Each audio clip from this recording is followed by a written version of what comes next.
So, hi, good morning. All good?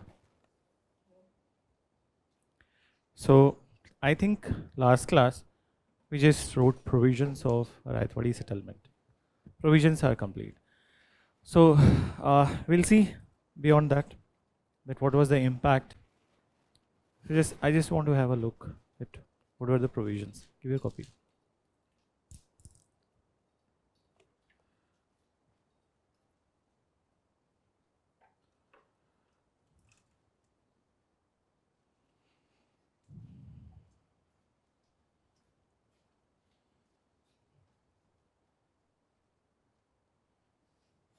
Done.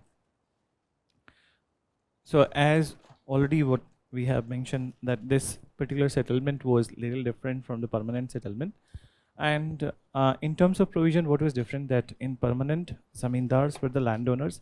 Here, peasants are the landowners. Then apart from it, in permanent settlement, we talked about the intermediaries who are collecting the revenue, and these intermediaries are zamindars.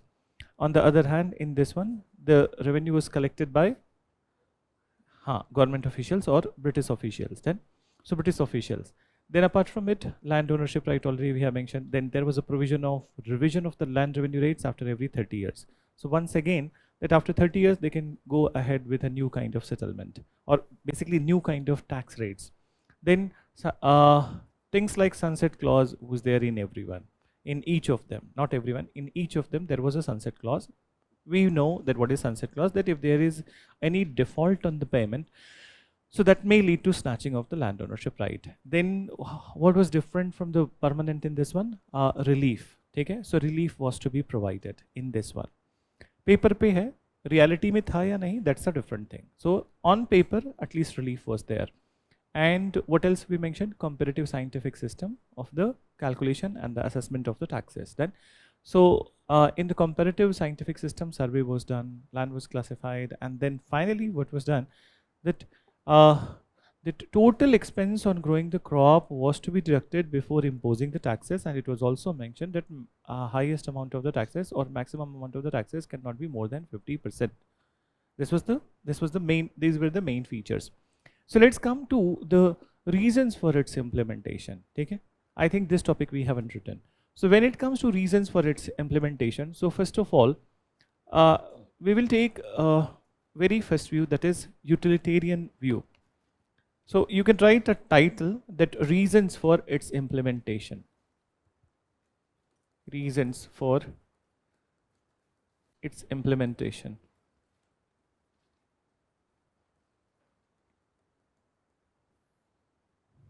So first of all, understand that already this is the time that when these all settlements have been introduced in different parts of the country.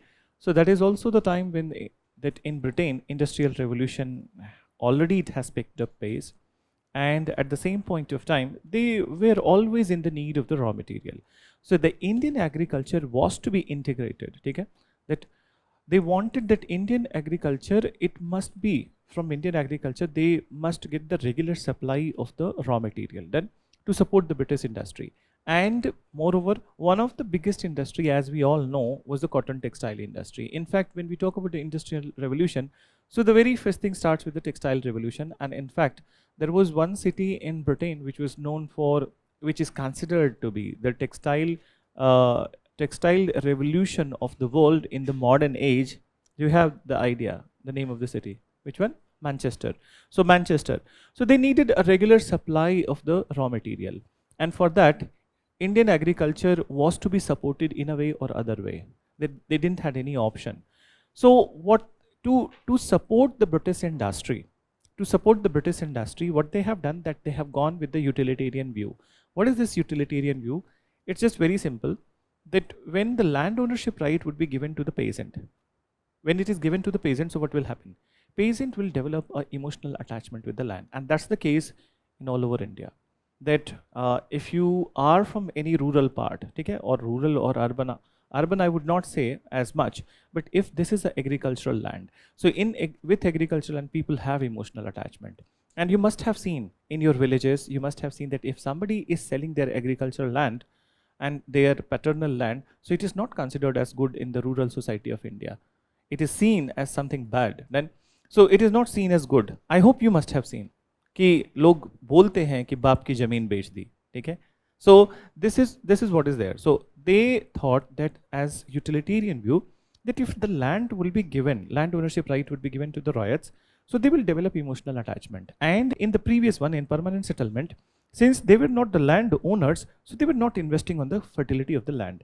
But here, if the land ownership is there with them, so anyhow they will work extra hours, ठीक है? कुछ थोड़ा सा ज़्यादा काम करेंगे to maintain the fertility of the land. So this was the thought process then. And with this thought process, they wanted to leave something in the hand of the peasant so that if the production is higher, so then they can support the British industry. Now we will use a term later on in this particular aspect, that was the commercialization of agriculture in the impact. But here I'm not mentioning. So we'll see later on. So this was one main perspective, okay? Main perspective, and moreover, they have realized that particularly the learnings from the permanent settlement, that if the peasants are not given much, okay? If not something is not left in their hand, so when they are getting suffocated with the system, so it may lead to some sort of sinister designs against the British authority. So they wanted to avoid clashes then, but then. When we talk about the impact, clashes were not avoided, then they were imminent. So these were the major reasons. Apart from it, obviously some of the generic reason we can always mention. What is generic reason? To increase their revenue, okay? To increase their revenue, and moreover increase their revenue and eliminate the intermediaries from the process then.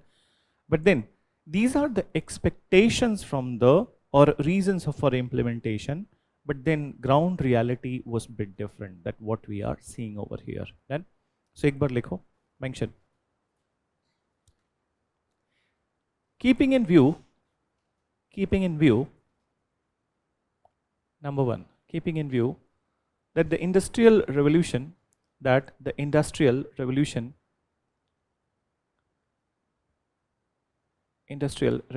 in Britain, keeping in view that the industrial revolution in Britain can only sustain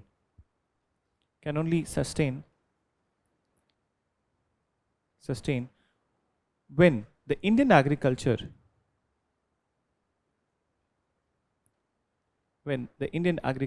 is integrated in the process. Indian agriculture is integrated in the process. Then they wanted India to be a constant and regular supplier of raw material.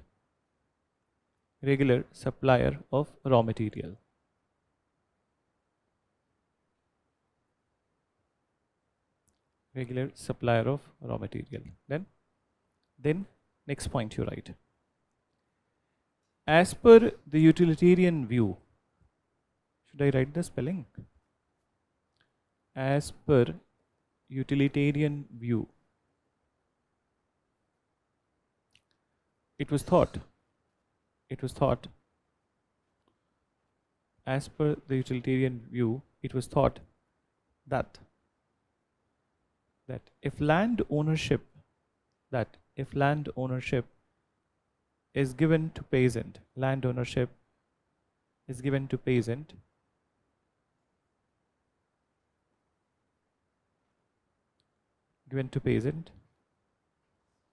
they will develop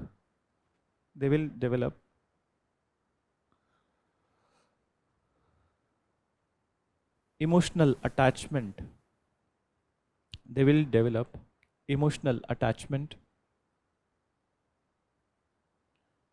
With the land,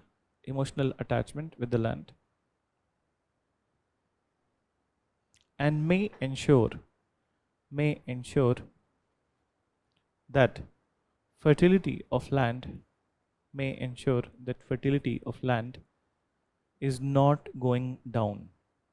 may ensure that fertility of land is not going down. Then is not going down. Full stop. Then after it you write not going down. They wanted to generate, next point, they wanted to generate surplus revenue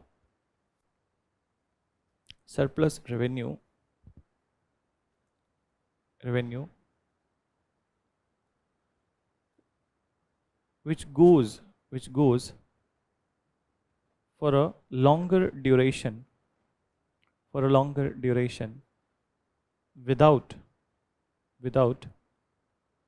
many challenges.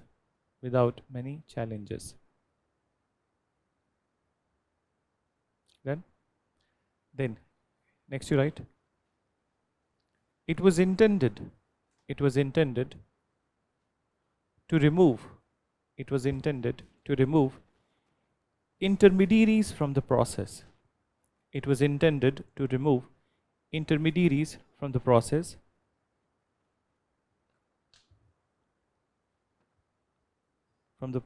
and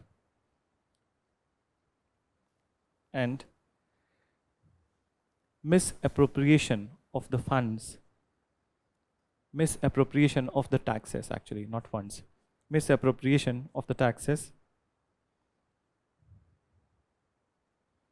by intermediaries.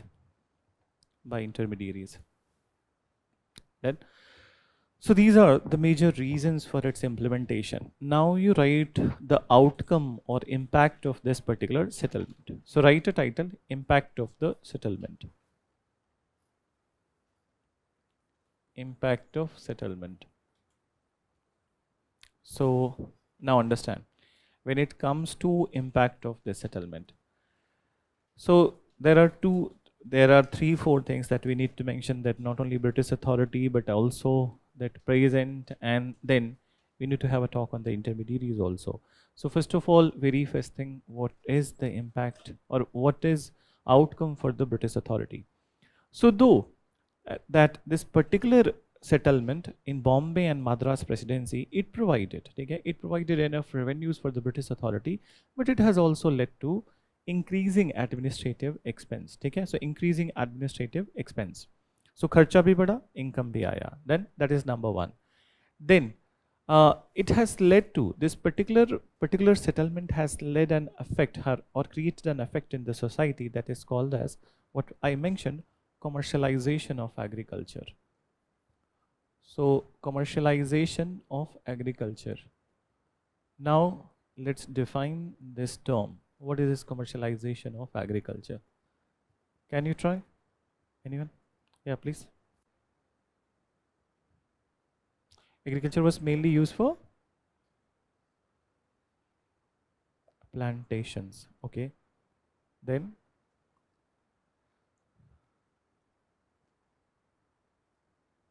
cash crops. Yes. So it's simple. Actually, promotion of the cash crops.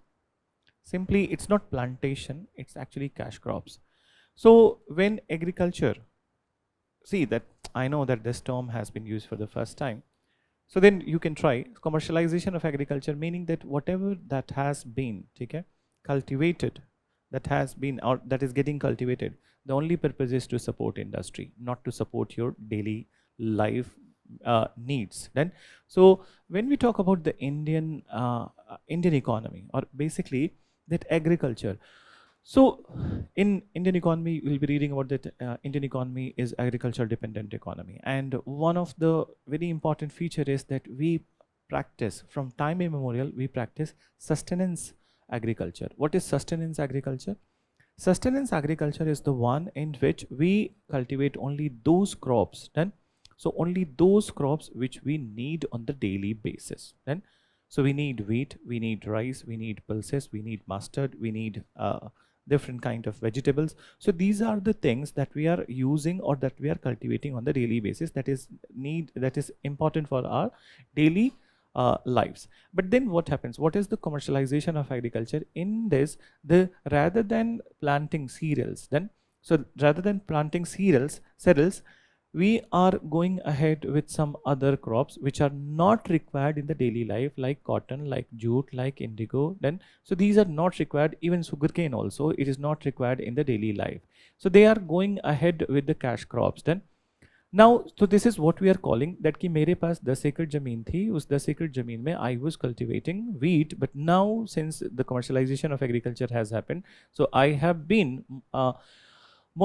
not motivated, I would say, that force भी नहीं बोलूँगा, ठीक है, that I was given an opportunity by the British authority that if you plant that on 5 acres of your land, if you plant cotton, so then more benefit would be there for you, and I have gone in that direction.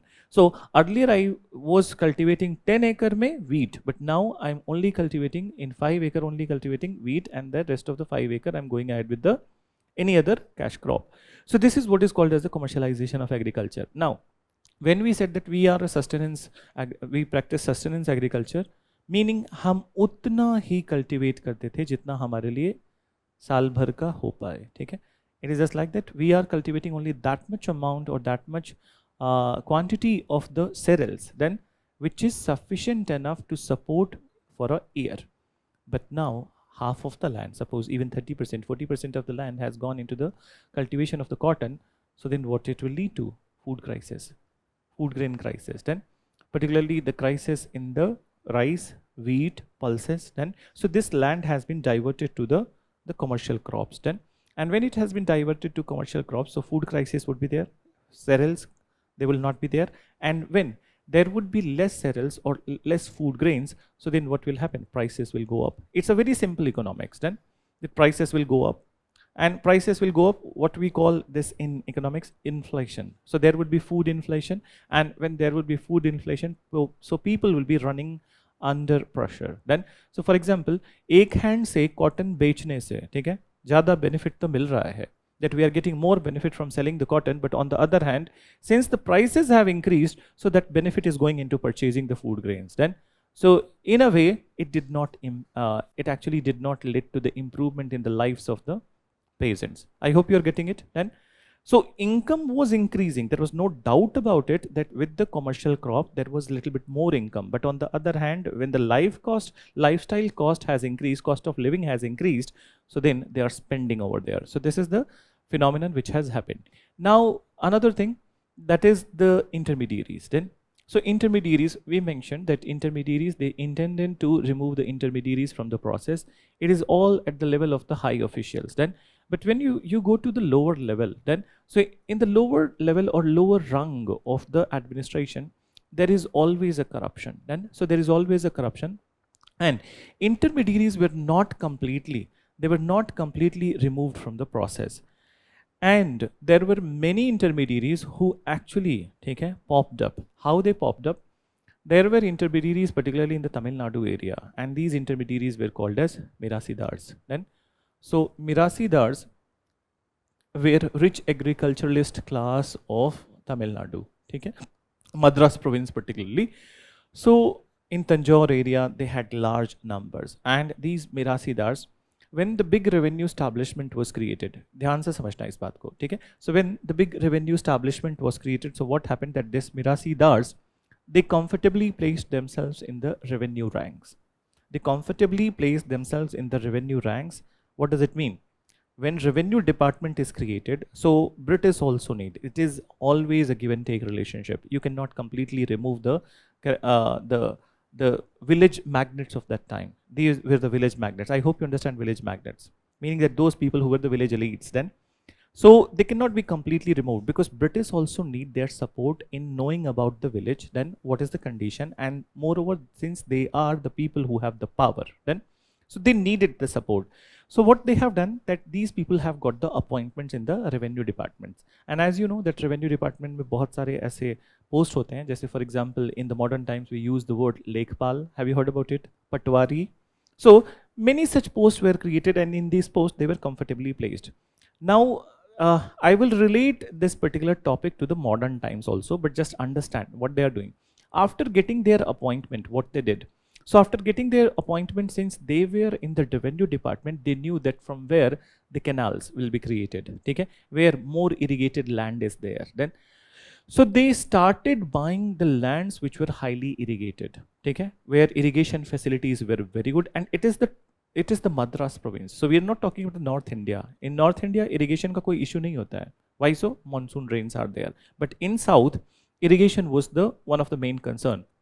So they started to buy very irrigated properties, and they had idea that where canal is going to be created, where some project is going to happen. So accordingly, they started to buy those properties or those lands on a cheaper rate, and later on, when they have purchased it and when the canals have been created, they sold it on a very higher rate. Then, so they started to make huge benefit.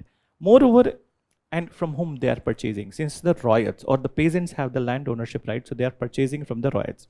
Now how they are purchasing? Suppose they are going to somebody and they are offering some price that you sell your land to me, then you sold that land to him. But what if somebody does not wants to sell his land? So then it has led to the torture and corruption. Okay? In fact, many such atrocities started to happen at this point of time. कनपट्टी पे बंदूक रख दिया और बोल दिया कि अब बेचोगे. So what you'll say? That when a gun is put on your head, so then what you'll say? That you'll not sell it. So this is what started. This is what started at this point of time. So torture of the Mirasidars or the village magnates started at this point of time. In fact, one of the British officer, he commented that this particular settlement in Madras province was golden age for the Mirasidars in Tanjore. Then, so golden age for their income. Now, अब इसी situation को you relate with the NCR development, not relate with, that is what is the reality. Now understand, do you have any idea that when the NCR bill was tabled in the parliament or when it became an act? NCT bill, I think 1991, but anyways polity में clear idea मिल जाएगा that कब था. But NCR bill, it was in 1991, and in NCR what all areas are there? Delhi तो है, दिल्ली के अलावा गुड़गांव, नोएडा, गाजियाबाद, ठीक है, फरीदाबाद, बहादुरगढ़, मेरठ अभी आया है, ठीक है, मेरठ नहीं था पहले. So we are talking about the 1990s and 2000. So what happened that overnight there were many people who became super rich. How it happened? Now understand, overnight हमें दिखा, but there was a process. So if this let's talk about the bill. When this bill is to be tabled in the parliament, who creates the bill? You tell, who creates the bill? Initially, every policy, IAS officers, ठीक है? And how come IAS officers? ऐसा तो है नहीं कि रात में सपना आता है फिर उसके बाद दिन बनाना स्टार्ट कर देते हैं. They must have a ground report then. So who gives the ground report? Babus, ठीक है? Babus, I hope you understand. I'm using the common word which is used in India. Then, so Babus, those who are in the clerical department. So they do the groundwork. When the groundwork is done, so they are the one who are submitting the report, and according to the report, the IS officers, secretaries, and they all are sitting, and then the bill is created, and then it is further proposed to the PMO, and then finally it is tabled in the parliament, and then finally it is passed.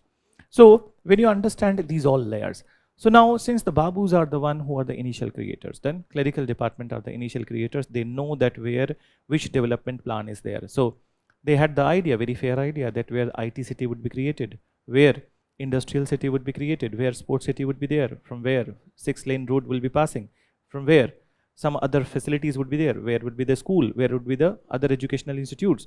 So every idea that this planning, sectoral planning is happening, and in this sectoral planning what happened, that they got to know that where what will happen. Now they started taking loans from the banks, and then with these loans they started purchasing the lands, agricultural land in the NCR area. Then, so they purchased agricultural land in the NCR area, and they purchased it on a very normal rate. The circle rate, do you understand? Have you heard about the circle rate? So जो government का rate होता है, उस accordingly they purchased. And now once the bill was tabled, bill got passed, the circle rate increased. Then, and circle rate increased in leaps and bounds.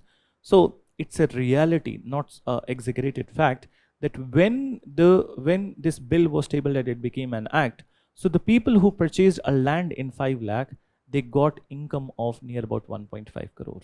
Then such was the appreciation, and that's how many people in Delhi NCR, particularly Noida, Gurgaon, Faridabad, in this all area, they overnight they became super rich. Then, and who were they? majorly they were the Babus. Okay? Some of the agricultural land, agriculturalists were also there, those who were not selling their land to the Babus. So this is what happened. It is what we call insider information. अगर जो stock market में होगा तो क्या बोलोगे? Insider trading. And here you are calling insider information. Moreover, one more thing you understand, that Delhi NCR bill has led to one more thing. Another thing, the thing which I was talking about, that suppose I am the peasant and I don't want to sell my agricultural land. As we mentioned that agricultural land is a emotional thing. If I don't want to sell my agricultural land, so then मेरे घर से किसी को kidnap कर लिया. This was exactly happening at that point of time, that people were kidnapped. So notorious. Now even till this date, okay, you just talk about the border areas, so people are little dreaded that रात में नहीं जाना है, ठीक है? आज से 10 साल पहले और खराब हिसाब किताब था. So now, so when this torture is happening, kidnapping, ठीक है, extortion, this is happening, I am better placed in selling my land. And this is what happened. So in Delhi NCR also it happens. It seems like that history repeats time and again. And that was the case in the Madras also. That in Madras also, that these people, that these village magnates, they have purchased lands in a very, very cheaper rate and they are selling it in a very higher rate. So what was mentioned in the provision? That in the provision it was mentioned that there would be no intermediaries. They intended to remove intermediaries, but intermediaries are always there in this particular settlement. Then, and intermediaries in this area were called as Mirasidar, and intermediaries in the Gujarat area were called as Bhagdars. ठीक है? So Bhagdars. So एक बार लिखो थोड़ा सा. Mention very first one. So impact of the settlement. Though it improved the finances of, company,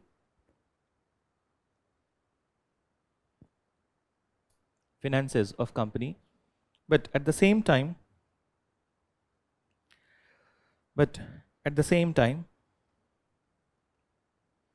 it also increased administrative expense.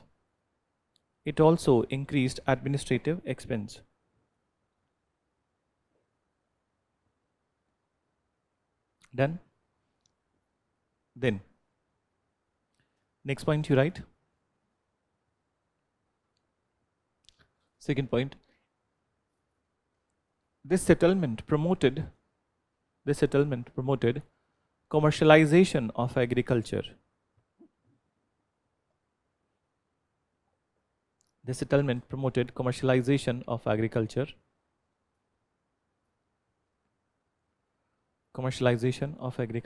Then mention whereby cash crops were promoted. For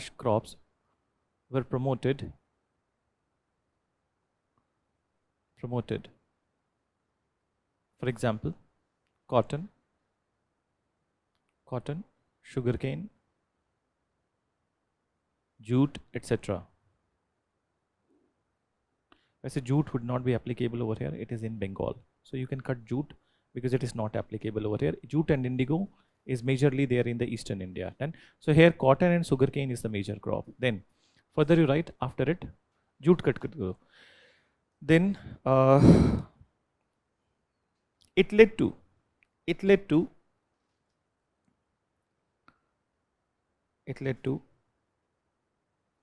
dearth in supply of food grains. It led to dearth or lack of supplies, लिख लो, ठीक है? Dearth in supply of food grains.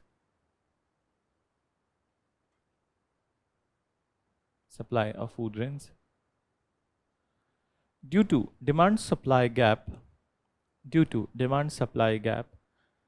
inflation in food grain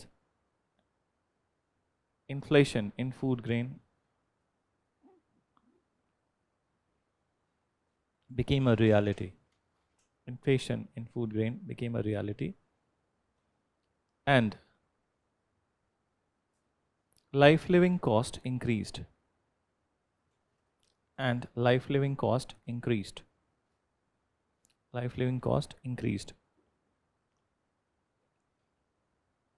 Done. Then mention after it. Number 3, you write. Next point. It did not completely eliminated. It did not completely eliminated intermediaries from the process. It did not completely eliminated intermediaries from the process.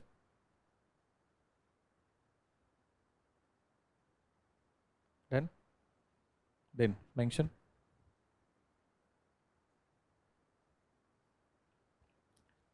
intermediaries from the process. When the big revenue establishment was created,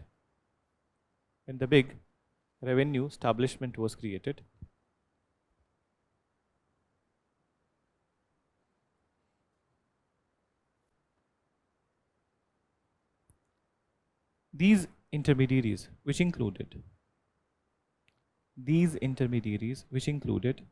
mirasidars and polygars,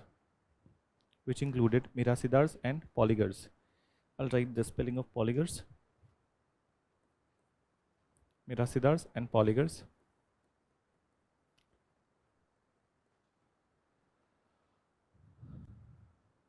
Comfortably placed themselves, mirasidars and polygars, comfortably placed themselves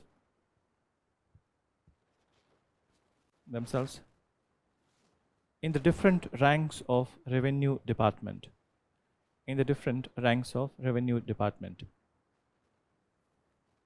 Then, after getting their appointments,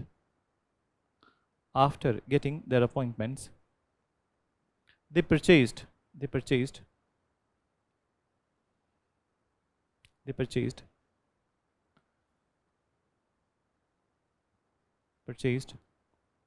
irrigated lands on cheaper rate, through torture and extortion.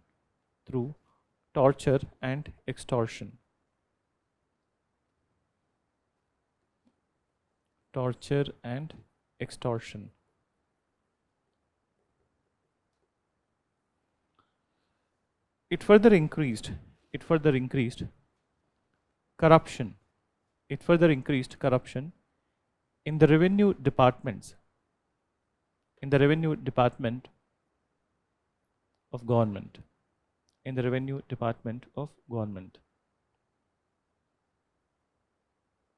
Then, now understand one more thing I need to tell you here. So peasant already will that it is included in this particular intermediary process itself, but separately we'll write. But then connected to this topic, when this torture and extortion, corruption was increasing, so in 1855 a commission was created. Name of the commission was Madras Torture Commission. And Madras Torture Commission, it clearly indicated that there is a need of immediate reform in this settlement. Then if this reform is not introduced, so it might lead to some sort of rebellion. Then, so 1855 they have warned, and already 1857 was in the offing. Okay, so that is one part. Then when we come to the peasants, so condition of the peasants, we can't say that it was as bad as the permanent settlement. In terms of provisions, it was good. That in terms of provision, at least it was little better than the this particular previous one, permanent. But then ground reality was that living cost increased, and they were still under some sort of economic crisis. Then those who were having big tract of the land, or basically those who were the large farmers, they were able to sustain, but the small farmers who were living in the squalid condition, then they were not able to sustain themselves, and they were reeling under the pressure. In fact, this particular problem of the peasantry of the Madras, it later on after 1857, it fueled one revolt which we call Deccan Riots. Then, so it fueled Deccan Riots. Then, so this is one such part. Then, what other thing about the relief? So we mentioned that this particular settlement has mentioned about the relief. Then, but was a relief provided? In many of the cases, relief was not provided. So, for example, that there is one such story which is mentioned in the big book of Bipin Chandra, that Penguin publication, 5 writers. So he writes in that book that there is this area in the Gujarat, and name of the area is the Kheda. Then, and Kheda is, it is epicenter of many such things in India. In fact, later on, after post-independence, you will read that Kheda was the place from where the milk cooperatives became successful. White revolution. Okay? So Operation Flood. That's what is there. So Kheda, in some particular year in 1830s, there was a severe drought, and this severe drought, what it has led to, so this severe drought, nothing was cultivated at that point of time, and when the British officers have gone at that particular place, so then they asked for the taxes. When people refuse for the taxes, that nothing has been grown this year, since you can see that there is a drought, and then somebody said that there is only, in the name of the greenery, there is only grass in this area and nothing else is there. So then British were so insensitive to it that they forced them that they must sell the grass and pass on the proceeds to the British authority or pay the taxes. So it is very insensitive, meaning that humanity has gone in the collection of the revenue also. So relief as a paper pe to hai, but ground reality pe no relief was provided at many places. Some places it is provided, but then at many places the relief was not provided. So mention, you write. Madras Torture Commission लिख लिया क्या? नहीं लिखा है ना? So you mention about the Madras Torture Commission. Looking at the extortion,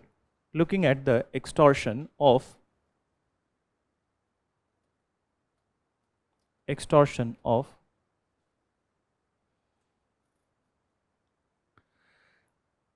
intermediaries,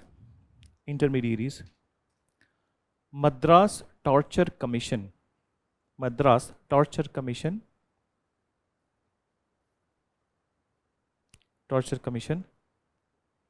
recommended immediate reforms in Madras province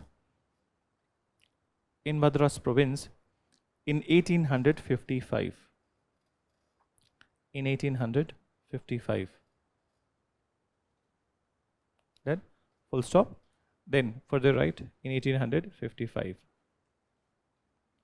Then it warned, उसी में लिखो, same statement. It warned that if reforms are not introduced,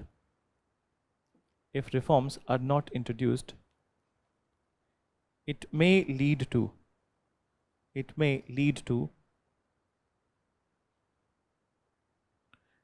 revolt or clash with the British authority.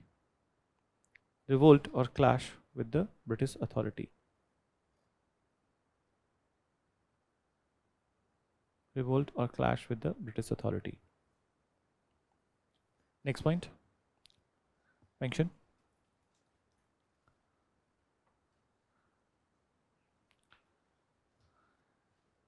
Those peasants who had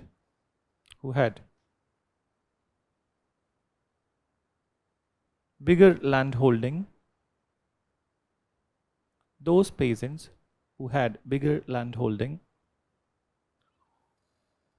were able to sustain, but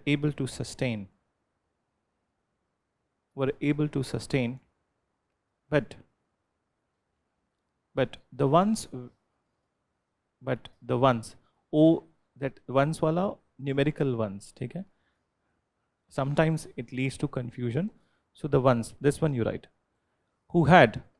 the ones who had smaller land holding,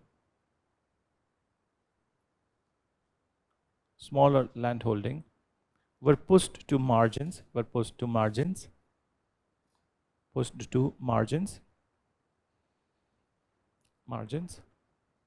due to high tax burden.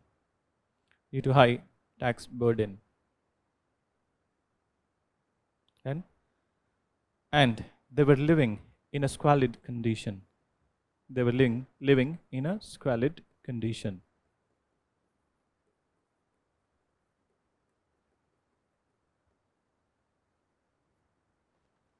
Full stop. Many a times, the dissatisfaction, many a times, the dissatisfaction of the peasantry, led to revolts. For example, Deccan riots.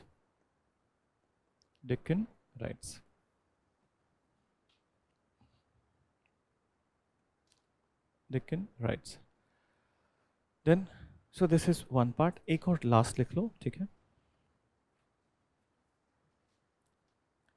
Though relief during crop failure was mentioned in the law, but very rarely it was provided to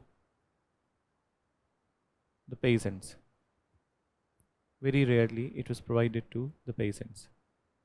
Then, so this is what is all about the impact of this particular settlement. Okay? And one of the important word that you have learned today, you must be using it whenever you get a question in exam, commercialization of agriculture. Okay?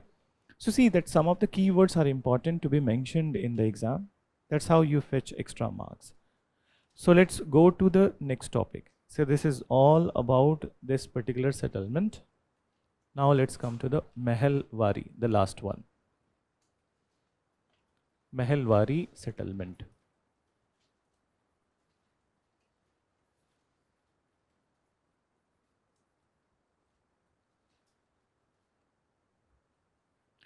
So Mahalwari settlement. Then,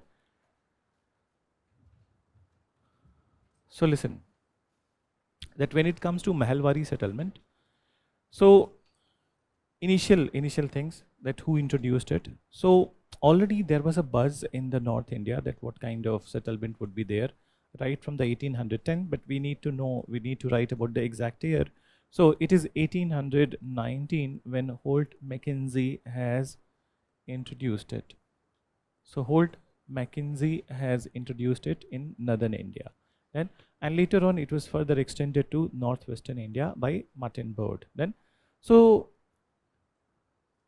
let me write these all names. Initially Holt Mackenzie and later on Martin Bird further extended it. Now understand, so Mahalwari settlement, it covered near about 30% area of British India. So 19% was there with permanent, 51%, 51, 52, some books have mentioned 52. So 51% with the Rayatwadi, and this one was the 30%. Then apart from it, why it is called as Mahalwari? So it is derived from, understand that this particular name is derived from the word Mahal. Then, and basically Mahal is a collection of the villages, okay, or basically group of villages or collection of villages. Understand that this Mahal kind of system or administrative subdivision was created by Akbar. Right? Later on, when you are studying the medieval history, so you read about the Akbar's administration. So Akbar's provincial administration was one of the very strongest, and very good feature were there in those provincial administration. So he divided the Mughal territory into many provinces. In fact, at his point of time, Mughal India was divided into 16 provinces, and then after further divisions were there. So after so provinces were called Suba, then became Suba se Sarkar, Sarkar se Pargana, Pargana se Mahal, and Mahal se Gram. So Gram is the village, okay? But then what is Mahal? Group of village, okay? So this unit, now why this unit is chosen? So in Mahalwari settlement, Mahal was chosen as the collection unit, ठीक है, or basically fiscal unit for the revenue collection. I'll make you understand that what further is there when we are going to talk about the proprietorship in this particular settlement. So this is what is one part. Now let's understand the features of this settlement or the provisions of this settlement. So when it comes to provisions, so first of all, it is considered to be a mixture of Raithwadi and the permanent, both of them. So how it is a mixture? Because when it comes to the land ownership right, so here a different kind of system was adopted, which is a mixture. Land proprietorship or land ownership right was with the two people, ठीक है, either the zamindars, ठीक है, either with the zamindars, not either, ठीक है, some areas with zamindars and some areas with village community, some area with village community. So this is what is the pattern they have followed. So in some areas where the big landed estates were there or zamindars were there, so they were given the land ownership right, and in the other areas, majority, so near about, it is said that 30% areas were with the zamindars and near about 65 to 70% were areas with the village community. So land ownership right is not, British are not giving it to individual, but it is giving to the village community, ठीक है. Now it is village community will decide that कि किसके पास कितना land होगा, ठीक है. So and in fact traditionally जिसके पास जितना land है, that will be there with them. Now collection unit in this particular settlement, the revenue collection units would be, understand, here zamindars are directly submitting it to the British authority, and here that either the village headmen, ठीक है, they are collecting the revenue, or talukdars, they are collecting the revenues, or lumbardars, they are collecting the revenue, okay.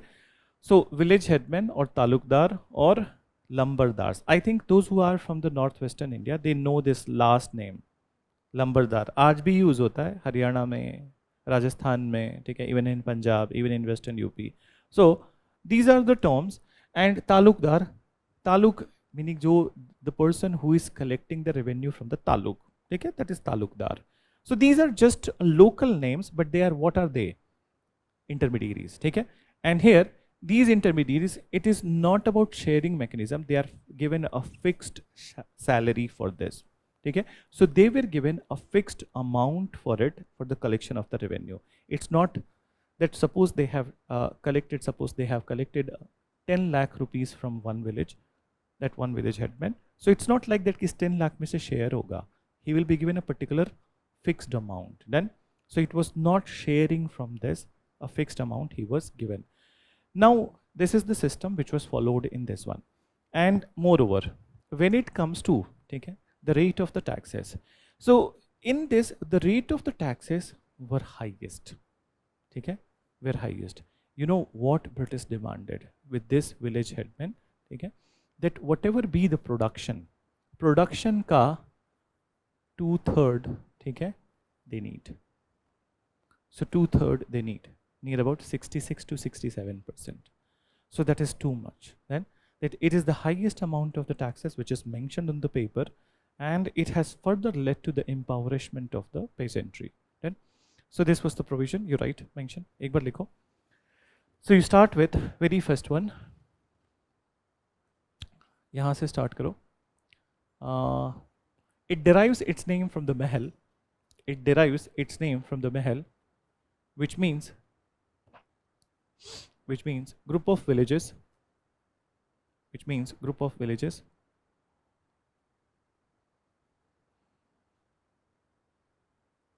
Group of villages. Full stop. Then you write. Mahal was chosen as a fiscal unit. Mahal was chosen as a fiscal unit, FISCAL, as a fiscal unit for the collection of revenue. For the collection of revenue. then mention, right? Initially it was introduced by Holt Mackenzie in 1819. Holt Mackenzie in 1819. 1819. Spelling is written here, you can see. Later, Martin Bird further extended it to rest of North India. Martin Bird further extended it to rest of North India. What happened? ACs. Temperature is very low, but then it cannot go down.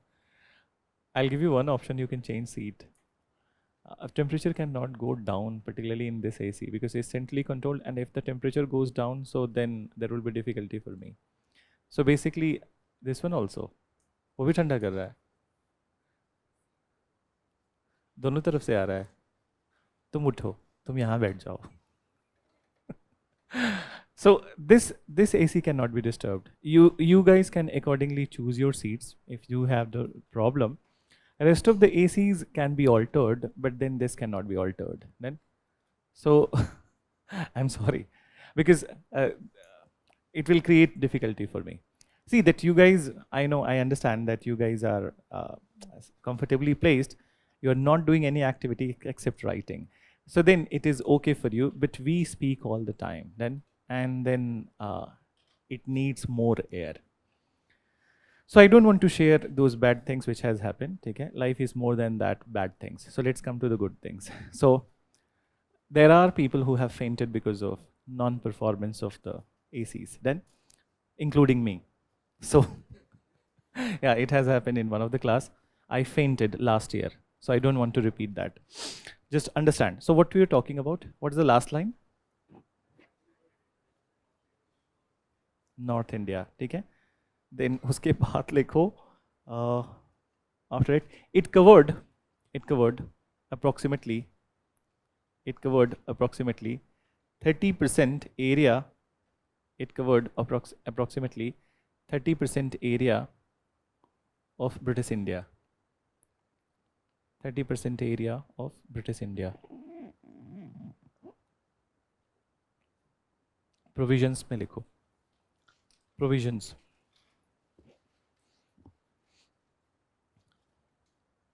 Then mention in this. Right. फिर से दोबारा से लिख रहे हैं हम लोग, ठीक है? महल was chosen as a fiscal unit. महल फिर से दोबारा से लिख रहे हो, ठीक है? महल was chosen as a fiscal unit.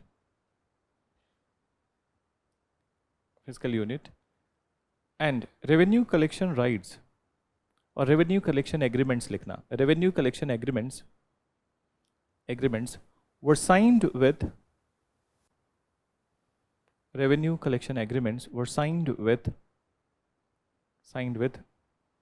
village headman, talukdar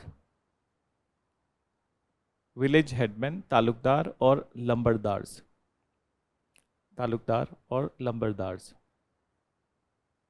Full stop. Talukdars or lumbardars. Then mention after it. It also included big zamindari states में ES वाला लिखना, not normal wala states. Then so zamindari states, it also included zamindari states in the settlement, and in these areas zamindars were supposed to pay the revenue.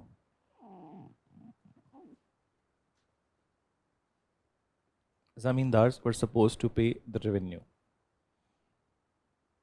Then pay the revenue. Then next part you write to pay the revenue.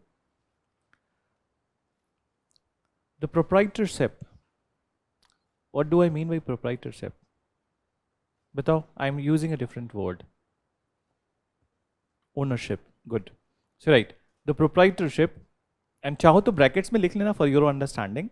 So proprietorship was vested with VESTED.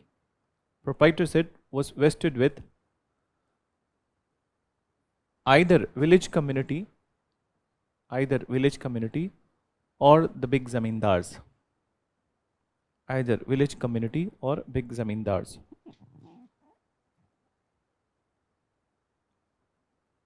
Full stop. In the village community, right in the same statement, okay? In the village community, the traditional landholding pattern was followed. The traditional landholding pattern was followed.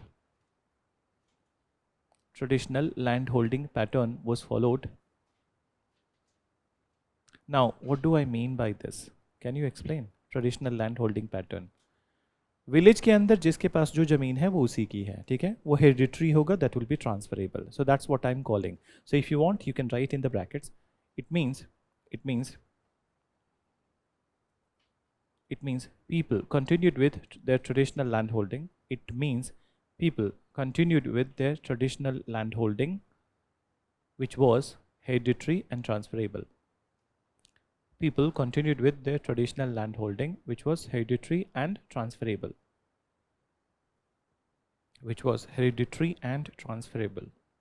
Done.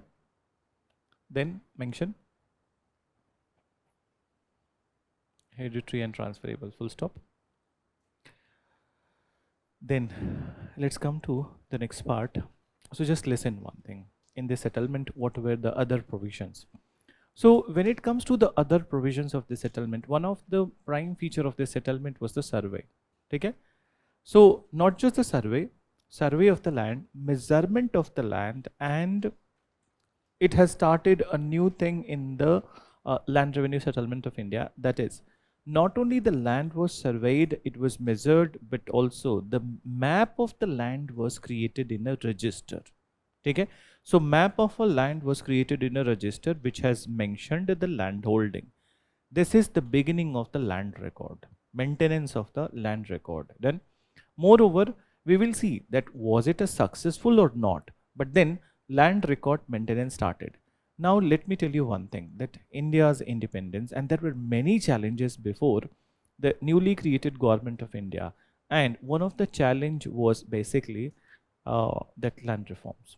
So land reforms, and in the land reforms, the biggest challenge was absence of the land records in many of the areas, or faulty land records. Then, so faulty land records. So basically, previously land records were not maintained, and then after independence, it created a hell lot of problem, and it took more time. In fact, it took more than 25 years to solve up to 70% of the issue of the land records. Then, so this particular settlement has started the system of the maintenance of the land record. So you can write that at the heart of this settlement,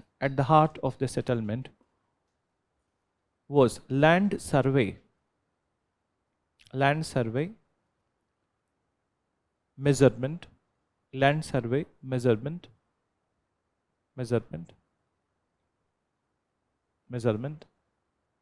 and accordingly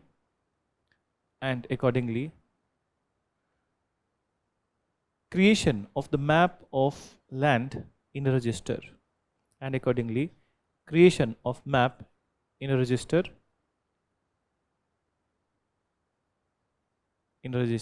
that is to say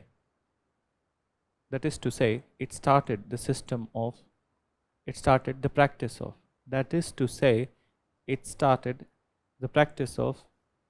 maintenance of land record. It started this practice of maintenance of land record.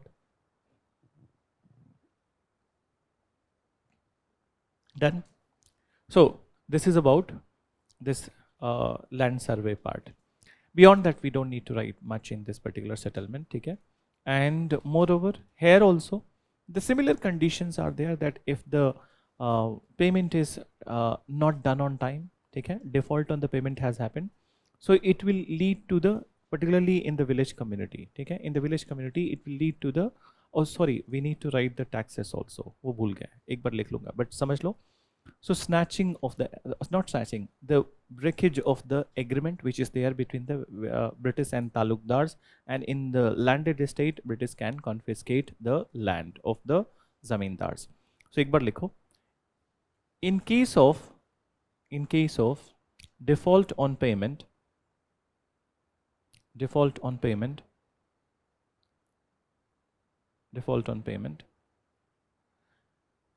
agreements were broken with the intermediaries,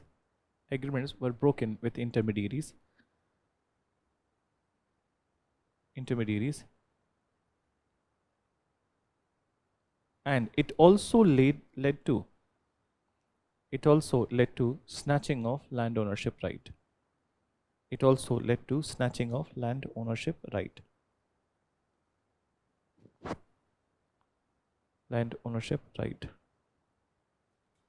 Then taxes के बारे में लिखो. Next one,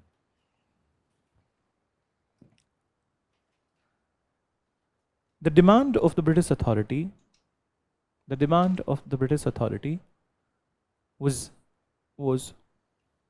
very high. The demand of the British authority was very high, which was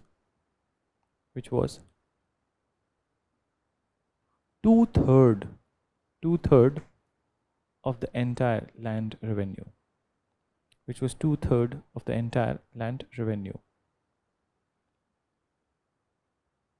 Then, so this is what is about this particular settlement. Then, now when it comes to reasons for its implementation, since 1820s was the time when both the settlements, Rayatwadi and Mehalwari, in different areas are there. Permanent thoda pehle start ho gaya, and Rayatwadi and Mehalwari they are same time. So now purpose here was all at this place also.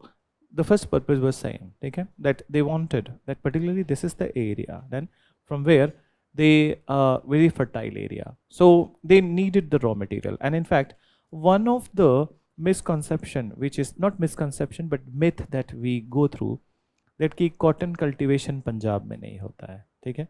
In fact, those who are from the Punjab, they know that Punjab is also one of the major center of the cotton cultivation, theek hai. So British promoted not only in the southern India but here also cash crops were promoted.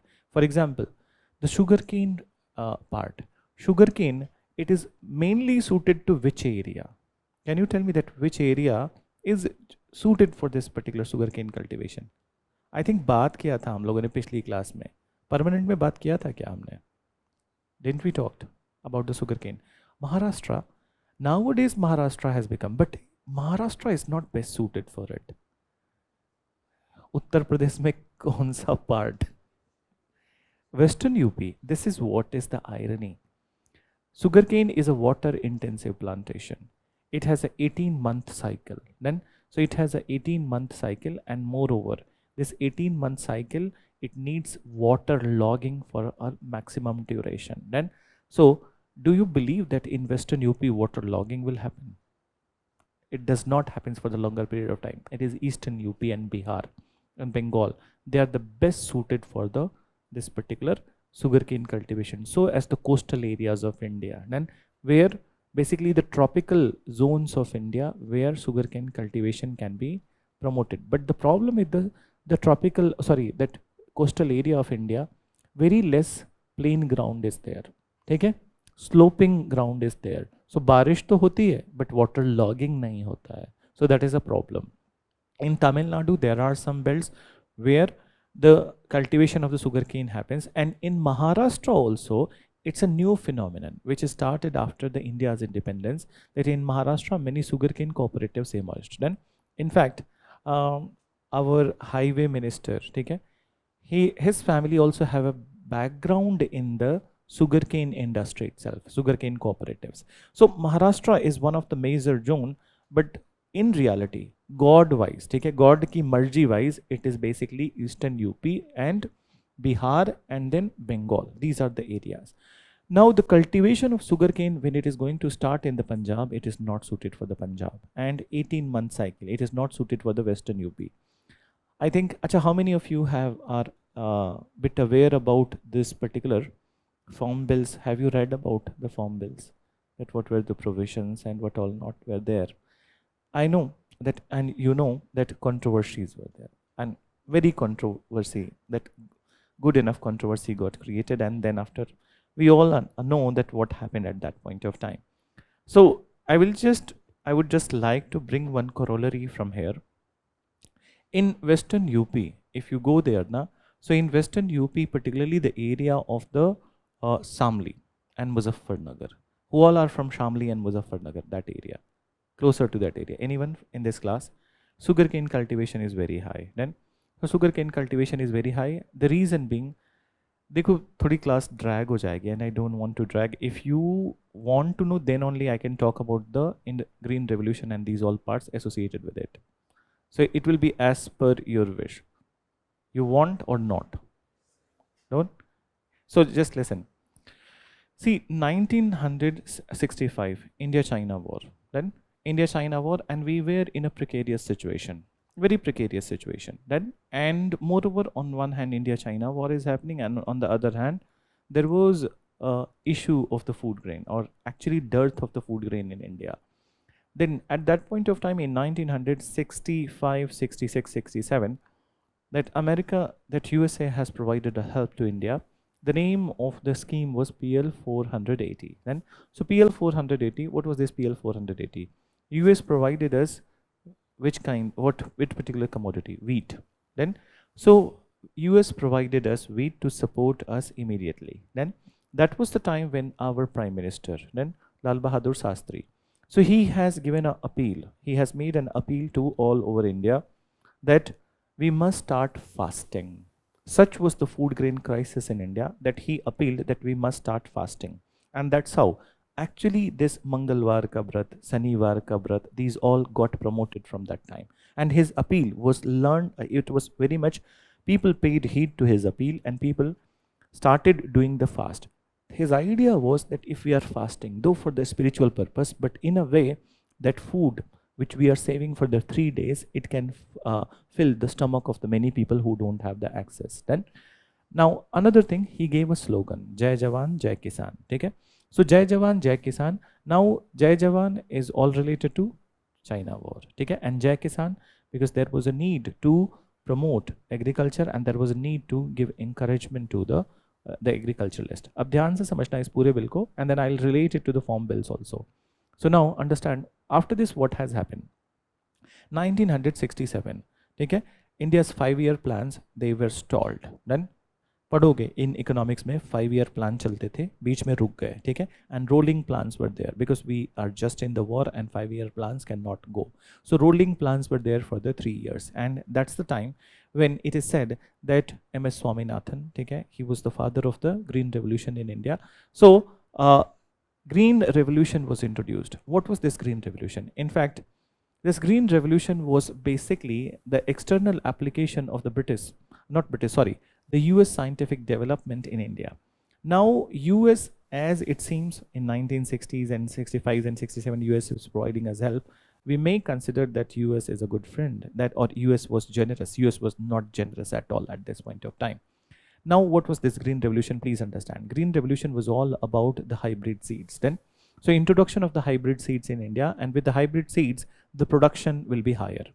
And one more reality you need to understand, that India and China both became free in the 1950s. Both were kind of moving out of the chains of the colonialism and then also the monarchies.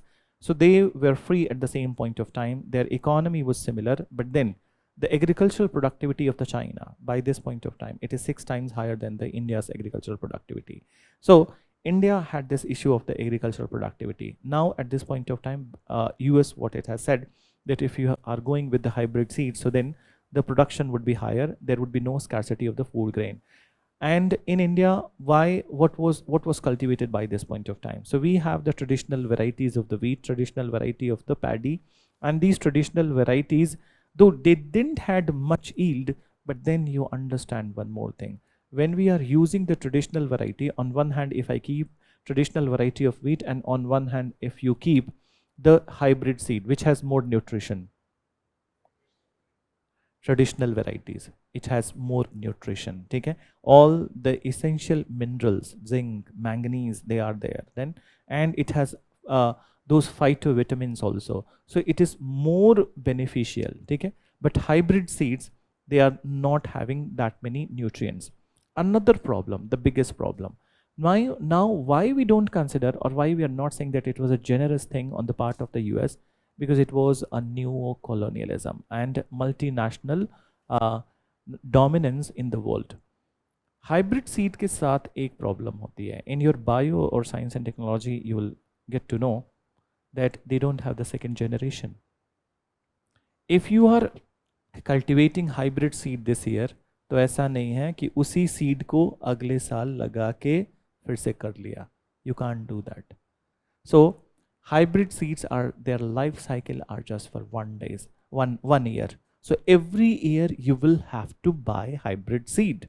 Since the technology was not transferred to India, what was transferred?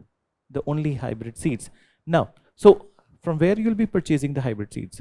Multinational companies, or basically American companies who are going to operate in India. Then, so in a way, it will lead to the profit of the America in a bigger way. And on the other hand, the entire Indian community will be cultivating hybrid seeds. एक साल की बात है, एक साल में अगर जो cultivate किया, so then the production increased, and when the production increased, so they will be like that कि अगले साल से भी यही करना है. Then, but then you will have to buy. So in a way, you are buying every year, and every year when you are buying, so then you are giving proceeds to the US. Apart from that, they further started to promote different type of the fertilizers and everything. So different type of fertilizers, and moreover, this all fertilizer technology and everything was there with the US then. So this is one way of promotion of US economy in India. And now, understand, whenever any change happens, good or bad, we only get to know it is good or bad after some point of time. But in the beginning, we all have resistance to the change then. So we all have resistance to the change, and moreover, at this time also, there was resistance all over India. So government of India in 1967 or in 1970s, what it proposed, that the peasants would be given subsidy. Okay? They will be given different subsidies if they go ahead with the hybrid seeds then. So it not all over India people went ahead with the hybrid seeds. It is the peasants of the Haryana, Punjab, they welcomed. Okay? They were ready for it. And when they were ready for it, so they were given many type of the subsidies to go ahead with the hybrid seeds. And these subsidy included electricity subsidy also. Okay? A very big electricity subsidy. So as compared to the different parts of the country, you will see that these were the areas where electricity reached at earliest. And rest of the parts, Bihar में अगर जो तुमको reality बताऊं तो बिहार में electricity started reaching after 2000s only. ठीक है, 2000s only, even very rare. It is by 2010 only that in many parts of the Bihar electricity has reached. So that was the problem. Another thing, that the rate of the electricity was basically subsidized. ठीक है, just to promote this thing. So what people started in Punjab, Western UP, and then particularly Haryana. So now we started installing the electricity pumps, then electricity pumps, and these electricity pumps are drawing the groundwater. Then now it has led to, इसको अगर जो देखो ये discussion अगर जो सुन रहे हो तो तुम ज्योग्राफी का भी एक क्वेश्चन सॉल्व कर रहे हो. ठीक है, the question was asked I think in 2014 mains paper then, and it was repeated also in between 2014 to 2020. So one of the biggest problem which Punjab faces at this point of time, it can be attributed to the Green Revolution itself. And what is the problem? The fertility is going down. And why it is going down? Fertiliser से नहीं है, कोई इसमें किसी को पता है? बताओ. Capillary action. Capillary action, with the capillary action, what is happening? Salt on the ground. Okay, so salt on the ground. You understand capillary action? Okay. For example, if I put a straw in this one, and then I do this like this and just draw one and then it will drain everything. So that is capillary action. Capillary action, so all the salt from the groundwater, it is coming to the ऊपर के side, ठीक है, surface level, and then this salt destroys the crop. Then so destroys the crop. That is one problem. Moreover, as you guys said, that good amount of the groundwater is coming up. So the discharge, that this repleting groundwater is also there. That is one issue. Moreover, Punjab was never suited for the paddy cultivation. Haryana was never suited for the paddy cultivation. You remember when we were talking about the Battle of Panipat, we mentioned that Panipat was a chosen location. One more reason, that there was a scanty rainfall in the Panipat. So never ever this area was suited for the paddy cultivation. But when you look at the production levels of these areas, so what you find, that Punjab and Haryana are the highest producers of the paddy. Traditionally, it must be UP. Eastern UP. Traditionally, it must be Bihar and Bengal. But now, what is the reality? That Punjab is the highest producer of, and जो basmati rice बोलते हो ना, actually production तो पंजाब में ही होता है, basmati rice का. So reason is that this support from the government, and they are using hell lot of groundwater, and moreover, they did not needed to make the electricity payment. Then, so though it solved the problems of the India's food grain crisis, and we are no more in a food grain crisis. In fact, from last 15-20 years, we have surplus in FCI. FCI, what is it? Food Corporation of India. ठीक है? So buffer stock इतना ज़्यादा है कि वो हर year खराब हो रहा है. ठीक है? So we don't have the food scarcity in India. That's a reality. But at the same point of time, it has induced a new kind of behavior among the people. So for example, Western UP. ठीक है? And don't take it, matlab, if you are from Western UP, so offend nahi hona. It is not about offending, but it is about one of the laziest farmer of India is the Western UP. Why laziest farmer? Because if they go with the mustard, if they go with the pea, if they go with the wheat, so they will be best of the farmers and they will be further contributing. But then electricity free hai, theek hai? And then moreover, they want to do all the panchayat. वैसे पंचायत तो पूरी India में होती है. So they are going ahead with the sugarcane. And in fact, I would rather suggest you to go to the area of Samali, Muzaffarnagar, and these all places, Muzaffarnagar, Deoband, these all places, you will see that it will seem to you that it is a Dakat land. Why so? Both the side, beach mein road, and both the sides so big sugarcane plantations. So now, why they are comfortable? Because once the electricity से water निकल रहा है, ठीक है, pumping side से, and then वो रात में चला दिया, छोड़ दिया, ठीक है. So they are drawing the water. They don't need to go over there, because if the water increases in the sugarcane, so it will not destroy the sugarcane, because water will not go above. So they have just switched it on. They have come to Delhi से बाजार कर लिया, then चले गए 2 दिन बाद, तब जाके खेत भर गया. So they literally, sugarcane plantation or sugarcane cultivation does not need much attention, ठीक है. What it needs, time to time पानी मिल जाना चाहिए, and then कभी बीच में fertilizer.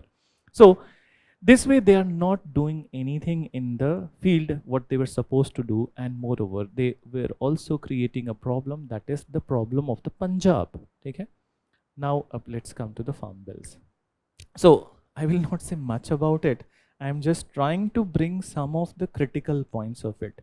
And as a UPSC aspirant, just understand that you will have to take a ground which is constructive criticism. Your ground must not be abuse. Your ground must not be anything other. So now understand, in the Farm Bill, when it all started, we all know that there were the protests from all the sides. There was Ghazipur border, and there was this, that from Punjab side, what is the name? What is the name? Okay? I'm just forgetting. Okay? Not the person, the border where they were Singhu border and Ghazipur border. So there were the 2 protest borders. Then the farmers or the who were there at the Singhu border, they had the real concern, but not the farmers of the Ghazipur border. Okay? That is to be understood. That most lazy farmers were there in the Ghazipur, Western UP, and then Singhu border was the real concern. Now understand what is there. So first of all, what is the main problem? That the intention of the farm bills, okay? the intention, we can't say that the provisions were not good. Provisions were good because it was all about, we are talking about the intermediaries, and it was all about the elimination of the intermediaries. Then, so elimination of the intermediaries and the APMCs. This is what you needed to write in the constructive part, that in elimination of the intermediaries and APMCs you will be reading in the economics. But then the hell lot of money is going to the intermediary, and the benefit is not getting passed to the peasant. The problem of the peasant of the this area, Western UP and including, ठीक है, Haryana and Punjab, the problem is the financial inclusion. ध्यान से समझना इस बात को, अभी थोड़ा interconnect नहीं हो पा रहा है, you'll understand later on. So when we talk about the elimination of the intermediaries, so there must be a system must be in place which must fulfill their demands. One of the demand is basically the loan, and moreover, in Punjab and Haryana part, when we talk about the intermediaries, so who are these intermediaries? Adhatiyas. Have you heard about it? कितने लोगों ने सुना है? Many of you, ठीक है? So Adhatiyas. Now, when we talk about the Adhatiyas, so Adhatiyas are instant loan providers. And there are many peasants who have the small land holding.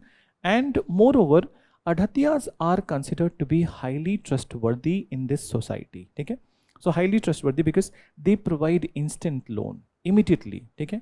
ऐसा कहते हैं पंजाब हरियाणा में that if you send even a small child, okay, to these areas, if you knock their doors, then so they will tell the issue and they will give you the loan. Okay? So they will give you the loan. So this much acceptance is there in this society.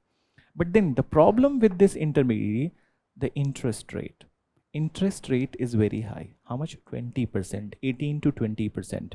So 18 to 20%. Now this is what government intended to remove.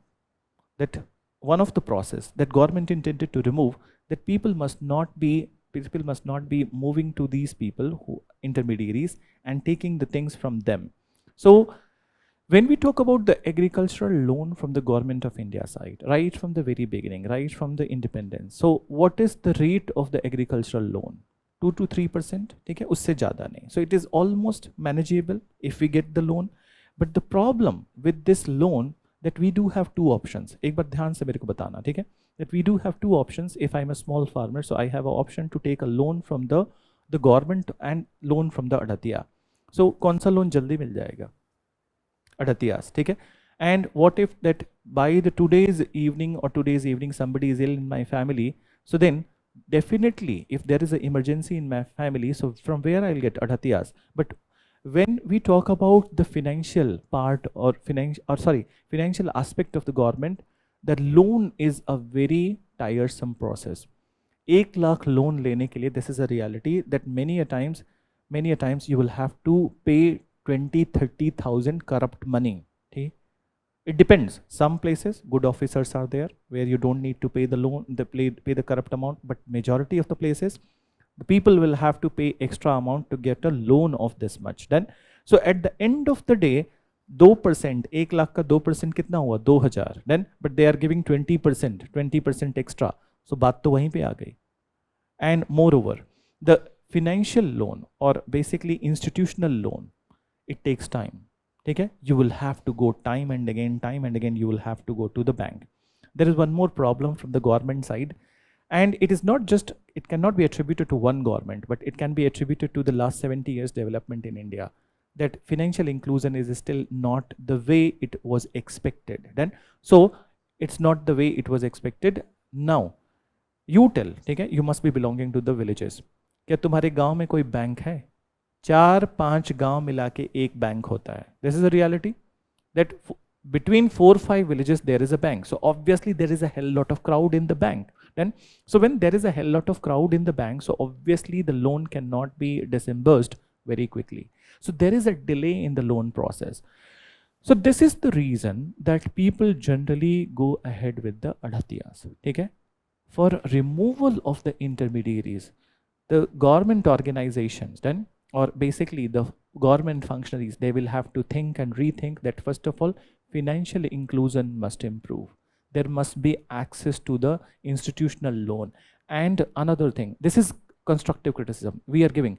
As a UPSC aspirant, you'll be giving these suggestions that financial inclusion must improve. Financial and institutional credit का मतलब loan. So institutional का मतलब bank से loan. So institutional credit must be expedited. Then these are the suggestions. So basically this is what is the requirement. This is what is the groundwork. If it would have happened in last 20 years, so then the farm bills would have been a better thing. Okay? But since this groundwork hasn't happened, it did not prove to be a reality. So not everything about a particular policy is wrong. Then, and this is what, as an aspirant of the UPSC, you need to see that what were the good things in it and what could have been improved in it. Then I hope you got it. Then so वापस आते हैं what we have written. I hope you got to know something, or were you able to relate these things? Then now why I was saying that majority of the protests were there from this side, okay, and basically intermediaries are more stronger in the Punjab, Haryana and Western UP side. While on the other hand, since Green Revolution does not percolated to, in a way it percolated to these northwestern part, it did not percolated to Bengal, Bihar and rest of the areas. So in this particular farm bill issue, they were not very much impacted. The impacted region was the north and northwestern part. I hope you got it. So let's go to the next thing. What you have written? Let me see. So the very high. Okay. So reasons for its implementation likho. Reasons for its implementation.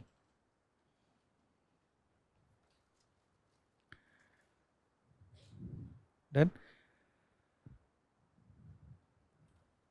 so reasons for its implementation. Mention.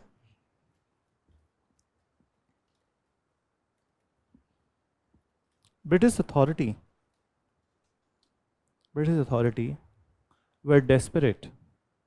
This is the right word actually. Okay? British authority were desperate to improve their finances. Were desperate to improve their finances as soon as possible. Improve their finances as soon as possible.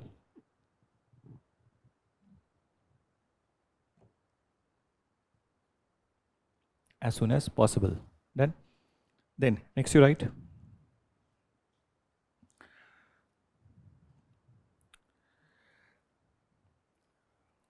Cash crops were promoted.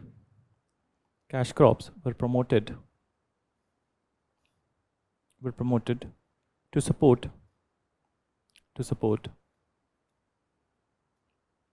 industrial revolution in Britain. Industrial revolution in Britain.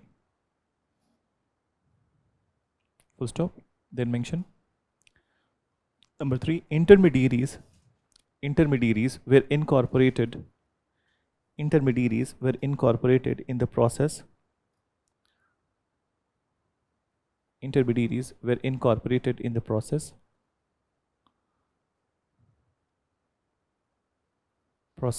So that administrative expense. In collection of revenue. Administrative expense in collection of revenue can be minimized. Can be minimized. That then further you write can be minimized. So these are some of the reasons. Let's come to the impact of the settlement. So likho the last thing, impact of settlement. Impact of the settlement. So now understand. Okay, when it comes to impact, already there is one thing that we can write all the places. तीनों में लिख सकते हो, ठीक है? In permanent already you have written in Rayatwadi and in Mehalwari also you can write that there was a high tax burden on the peasants. Then that's a reality that there was a high tax burden. Though these all three settlements, they differed in their provisions, but at the end of the day, when it comes to the peasant, he has to pay very high tax then, and he was always reeling under the pressure then. And then the vicious cycle of debt part also we can write over here. But then the new things which happened in this that we need to know. Sabse pehle, we need to talk about the survey and the maintenance of the land record. This is what we initiated in this particular settlement. So the survey, as we say, that it was what we have mentioned, it was the heart and soul of the settlement. Survey failed. Okay? It failed. And land records were also not right. Land records were highly faulty. Why it failed and why it was faulty? Very simple. Government wants, there are the provisions which are contradictory. Government wants that there must be intermediaries in the process who can collect the revenue, less administrative expense must be there. But for performance of these two jobs, survey and maintenance of land record, what they need? Employees.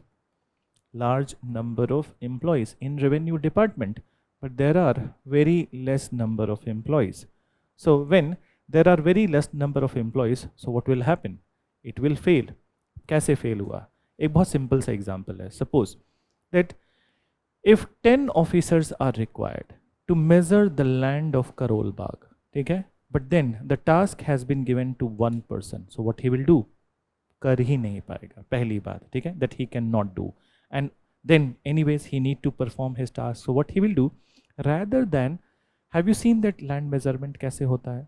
That they go with that iron chains, ठीक है? कड़ी बोलते हैं, ठीक है? So iron chains, and then it takes a lot of time to measure the land. Then, so they are going with those all the paraphernalia, but then they are not measuring the land, and they will be just looking at the land. And since they need to complete their task, so what they will do?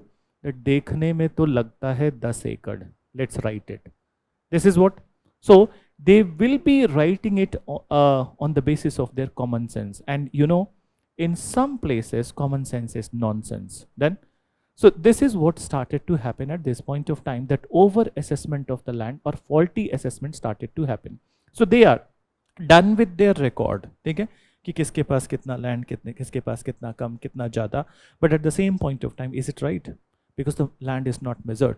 So this is what is the contradiction in this particular settlement, that land record was to be maintained, but there was no paraphernalia. There were no enough number of the employees, and that's why this particular thing failed. And that's why at the time of the India's independence also, faulty land records were there. That is one part. Another very important phenomenon in this particular settlement was commodification of land. Commodification of land. So what is commodification of land? Very good, exactly. So land is used as a commodity.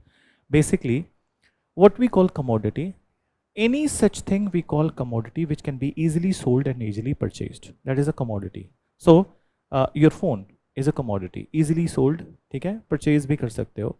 Purchase तो easily कर सकते हो, sold भी easily कर लोगे Ghaffar market में जाके. So majority of the things और those things are called as commodity which can be easily sold and purchased in the market.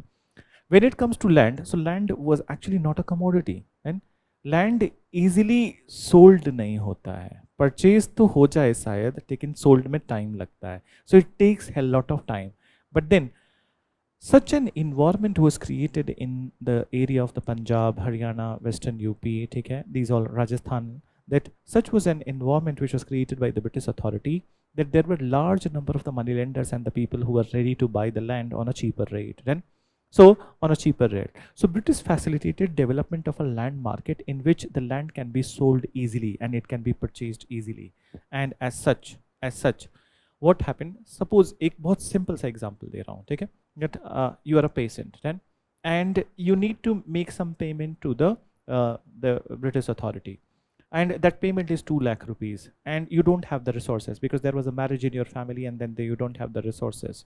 So now what you'll do, that somebody will suggest you, or village headman will force you, land बेच दो अपनी, पर payment time से दे दो.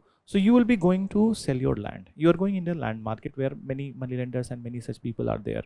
You went to one person, then that person says that for your land I will give you 1.5 lakh rupees. But as a human being, what we do, we check on the other person also. So we'll go to other person also. Other person will also say that 1.5 lakh rupees. Now you have checked with the 5 people and they all are saying 1.5 lakh rupees. Now you are convinced that ki yahi rate hai meri zameen ka. This is the rate of my land. Now let's sell it. Once you have sold it, that same land is sold in 2.5 lakh by that money lender. Then immediately. And now, एक हिंदी में word है मिली भगत. Have you heard about it? Then, so all the players who were there in the land market, they all have the same sort of, that they all were maintaining this alliance, that they will all be quoting the same price and on the lesser side. And this was all facilitated by the British. So once the land is sold, 1.5 lakh mein kharida, 2.5 lakh mein it is sold, so then proceeds will go to the British authority also. So this is what was happening, commodification of land. Land became a commodity, easily sold and purchased, and people were easily becoming landless and this particular settlement. So you're right, mention. The survey which was at the core of the settlement,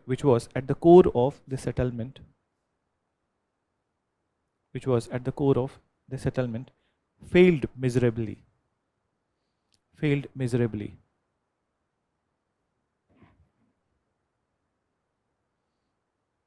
And then you write the existing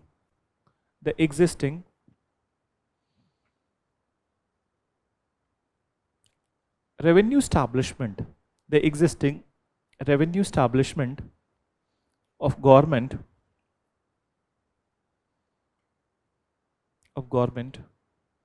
was not enough to carry out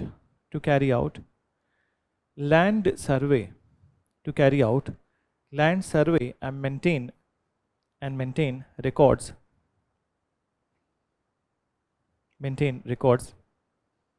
in an effective manner.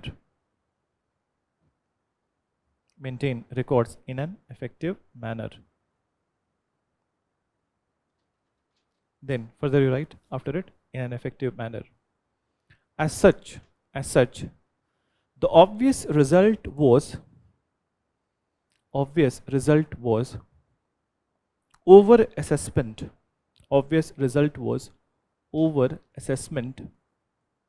based on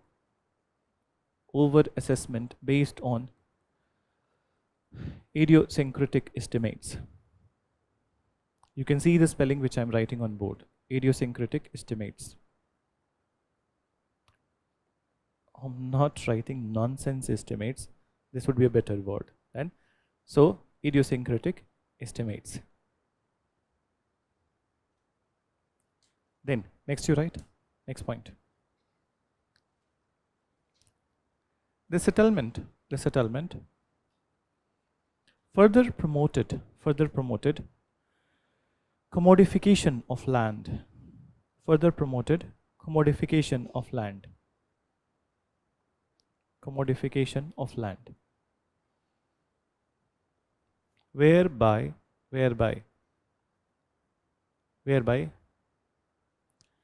land became a commodity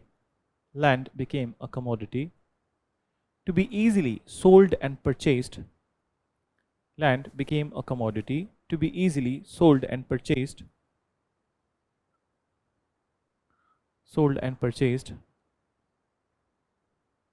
In the land market.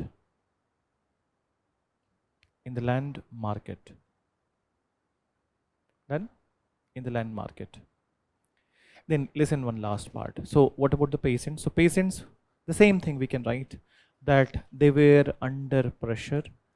Many of them are taking the loans on very high interest rate, and then they are getting trapped in the vicious cycle of the debt. But then when we talk about this area, so the peasant of this area was highly assertive then, and moreover there was one agricultural depression in 1828. What do we mean by agricultural depression? Kuch bataoge? Meaning that agriculture was badly hit, and at this point of time not much productivity was there. So at this point of time, when agricultural productivity was very hit, when British authorities started coercing them for payment, when they are not making the payment, when they were coerced, so then it led to the revolts, many revolts which started to happen. And in fact, this revolt was very closer to the area, or basically the Mehalwari area was the main epicenter of the 1857 revolt also. So in fact, the people of this area, their anger, their frustration was to be expressed, and it got expressed in the 1857 revolt. So एक बार लिखो that it led to the economic decline of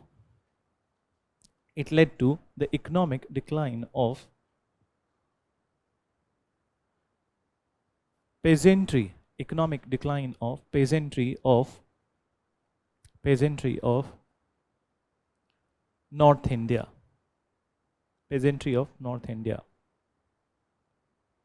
Done. Many of the peasants were caught in vicious cycle of debt. Many of the peasants were caught in vicious cycle of debt, and and a good number of peasants became landless due to constant sale of land.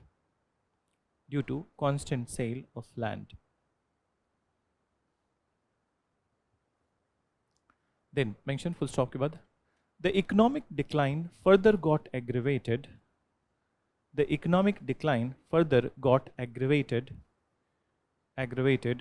During the agricultural depression. The economic decline further got aggravated.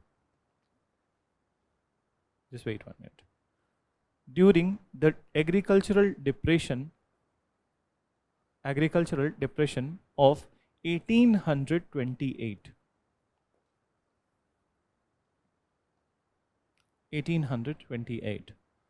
Then mention after full stop, write one concluding remark. So the frustration and the anger of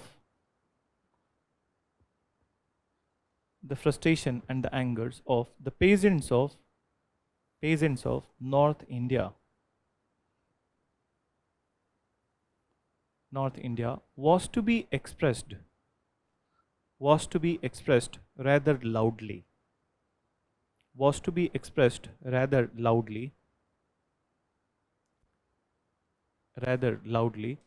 in the revolt of 1857.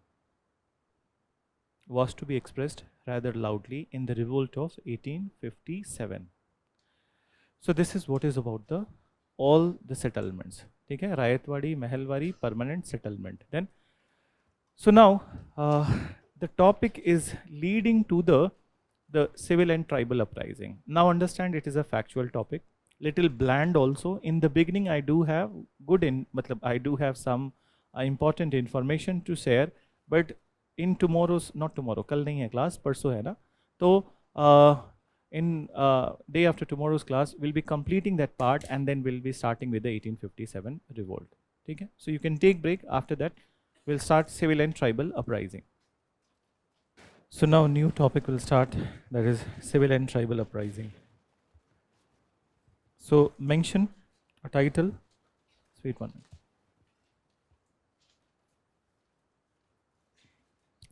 Civil and tribal uprising.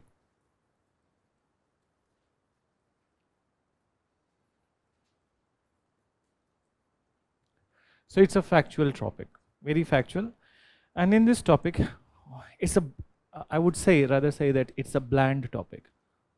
Why do I say bland topic? Because there are some details, not in today's class, but then day after tomorrow when the class is happening, so those details are little bland, means that कोई interesting story नहीं है. It is just a fact that when it happened, the reason of the revolt, then, and some places outcome of the revolt, and some places it is that who were the important leaders. So majorly this topic comes in the prelims examination. and mains में अगर जो कभी पूछा है, so it's hardly there in the mains. Then, but then the topic which can be asked in the mains, it is basically the features of the tribal society. So now understand in this topic how we are going to proceed. That civil and tribal uprising, majority of the uprisings were there from the tribal areas also and from the normal areas also. And moreover, we will proceed by that region wise. So first we will cover all the revolts which were there in the area of the Eastern India and Bengal. Then we will talk about the North India, then Western India, and last में South India. So these all will be covering. So when we are going to start with the Eastern India, please understand, majority of the revolts were there from the Eastern India and Bengal. Why so? Because Bengal was the very first province to be annexed by the British authority. So, and in which particular year? From 1770 onwards. So since it was the first province, so in between 1770 to 1857, almost more than 85 years are there. Then so 85 year बड़ा duration है, तो ज़्यादा revolt होंगे. Then when we talk about the northwestern India, so annexation in the northwestern India has happened in 1849. So revolts are less in number. Then when we talk about the Maratha area, so in Maratha area what has happened? That Maratha area completely annexed in 1818. So then revolts were majorly, they will be between 1818 to 1857. And then South India, we do have a big bracket, but then we talk about that some revolts which are before 1857 and one or two from the after 1857 also. Okay? Now understand one more thing, that in this particular topic, we will be covering the revolts which are there till 1900, uske beyond nahi. Then after 1900, that is from 1900 to 1947, that part, peasant organization and movement, we will be covering in a separate topic that will be after the completion of the syllabus. Okay? Which syllabus? Freedom and partition. So last two classes I keep for the miscellaneous topics, and in that whatever that is remaining we will cover separately. Okay? So let's come to this part, that civil and tribal uprising. In this, first I would start with the features of the tribal society. So what we mentioned in this beginning of the class, some of the challenges before the government of India after India's independence. So in 1947, there was one challenge. Okay? That challenge was land reform, but there were many challenges, integration of princely states, and so as the challenge of the integration of the tribals into the Indian society. So that was also a big challenge before the government. Now I am telling you a little bit of background of it. And here only we will write the features of the tribal society. Then only we'll be able to understand easily that why the revolts from the tribal areas were happening. So when the issue of the integration of the tribal society in the Indian mainstream population started, so then Jawaharlal Nehru, okay, he invited suggestion. Our first Prime Minister, he invited suggestions. There were two suggestions. Then there was one advisor of the Jawaharlal Nehru, his name was Villiers Elvin. And on the other side, there was one Indologist whose name was G.S. Ghurye. So these two things you understand with careful attention. G.S. Ghurye, he said that the tribals must be assimilated into the mainstream population. So his suggestion was assimilation of the tribal population. What do we understand by assimilation? Meaning that all the big developments which are happening in the mainstream area, that must be extended to the tribal, they must be incorporated into the mainstream population, they must follow what is followed by the mainstream population. But then there was an issue with it, that when you impose the practices of the mainstream population on the tribal society, so they will lose their culture, they will lose their identity. So that was a big problem. Then another thing which was suggested by this advisor of the Prime Minister, Villiers Elvin. Villiers Elvin suggested that government must follow the policy of isolation. What is policy of isolation? That don't disturb tribals. Okay? Don't disturb tribals. Let them develop in their own way. So let them develop in their own way and let them remain isolated and no interference from the outside. But the problem with this approach was that on one hand, mainstream population will become advanced, will progress readily, and they will be left behind in the progress. Then no such human development will happen in that society. So this was a big problem, and both the suggestions were not foolproof. So what our first Prime Minister did, that he went ahead with the policy of integration. What is integration? It is basically madhyam marg, okay? Middle path. So for example, in IR classes, you'll be reading about the Panchasheel in Foreign Affairs of India. This is the Siddhant, this is the theory, that Panchasheel. So when you read about the Panchasheel in the IR, what is Panchasheel? Panchasheel talks about the Madhyam ground or optimum ground. Madhyam marg is mainly, it is the tenet of which religion? Buddhism. Okay? So Buddhism says that don't go in the extremities, okay? That bring the things in the middle and then follow what is optimum. Then, so अभी IR की बात नहीं कर रहा हूँ मैं. I just gave you example. Similarly, our first Prime Minister, he came up with the tribal Panchasheel. Okay? And tribal Panchasheel was all about that the government will be extending all the support to the tribals. Okay? They will be extending all the support to the tribals financially, educationally, okay, scheme wise, but at the same point of time, they will put a restraint in controlling their lives. Then they will not be interfering with their culture.